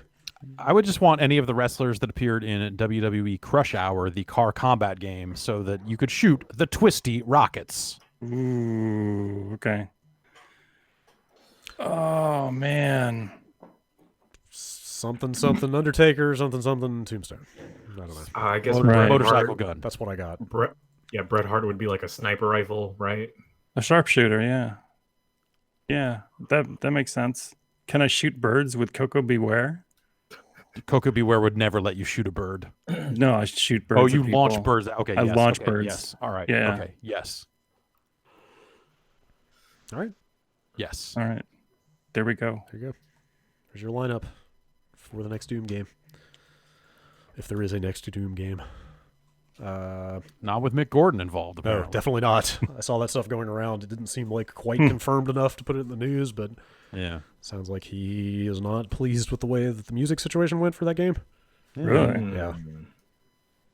There's like screenshots going around of like people DMing him on Twitter, which is why it's a little loose because, can't exactly verify that a screenshot of a DM is legit. Right. But he is basically saying he will probably not work with them again. Like, ooh, man. But again, like, there's no way to know for sure. Yeah, that might not be real. All right. Last email. It's from Stephanie in Highland, Michigan. Listening to the gaming discourse around Doom Eternal, it got me wondering, is Doom Eternal the Banjo-Tooie of the Doom series? In the case of both Tooie and Eternal, they sound like great games in their own right, but suffer from overstuffing themselves and ultimately pushing themselves too far from what made the original great. Also, if Doom Eternal is the Banjo-Tooie of Doom, what does Doom Nuts and Bolts look like? Oh, man. It's just a full game built around Snap Map. Sure. Except you can put wings and flippers on your BFG and then make it fly and swim at the same time. Mm-hmm. Yes. You can design your own custom demons by just like hobnobbing different parts together to kind of make a demon to take on a room of other demons. Is there an ice key in Banjo-Tooie? Or in Doom Eternal? Oh, there probably is. There is totally a blue key at one point, yes. Okay, all right. So there's that. Yeah. In Doom Nuts and Bolts, you can make your own BFG boat car. I'm going to say. All right. Love it. Yes. That's all I got for emails. That's not true. I have some more. But I'm going to stop there unless you really... No, Jason's son is in frame with a mask on his face, which probably means it's time to get this thing. He's walking and saying, "We gotta go now." I gotta give him props. Like, he is observant. The statute apparently isn't going to be enforced until midnight tonight, so he's getting out there early. Yeah, with with the regulated face protection. We've had it for a few days. It's so eerie just walking my dog around the neighborhood and seeing all the other people walking with masks. We've had it for a week and no one is wearing them. Like, we're out there walking around and no one else is. Wait, is it like mandated up there? It was supposed to be. Yeah. Okay. My understanding is in the city they are going to start enforcing it as of tonight. Yeah. Mm-hmm. Like they put it in place a few days ago to, I guess, give people time, but don't go out of your house without a mask on is now what they're saying. Yeah. So, all right. All right, that's going to do it for emails, which I guess brings this show to a close. We have got an after show coming up after this. Yeah. How are we looking on that stuff? We're looking like we're doing an after show. Yeah. Yeah.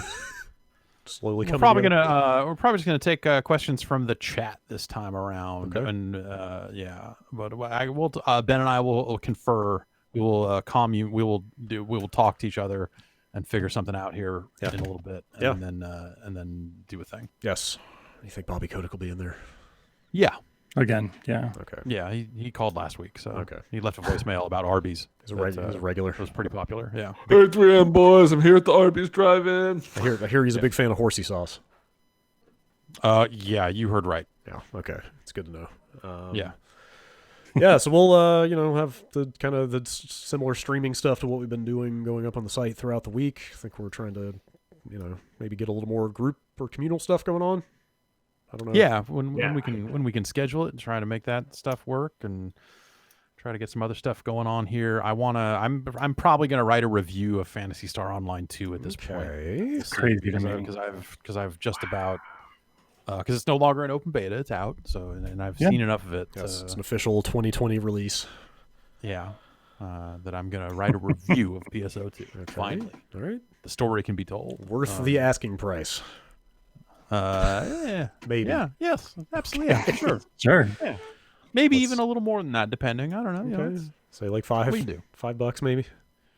If you want to fully expand your inventory, what do you? Want to feed your mag better food. Yeah, you want to feed your mag better food. I got a guy. All right. Okay. His name is the Microsoft Store. Right. Great. Assuming you can download it. Right. Yeah. All right. Well, stay tuned for a bunch more stuff happening on the website throughout the week. And we'll see you back here same time next week for another one of these shows. Have a good week, everybody. We'll see you then. Bye. Bye.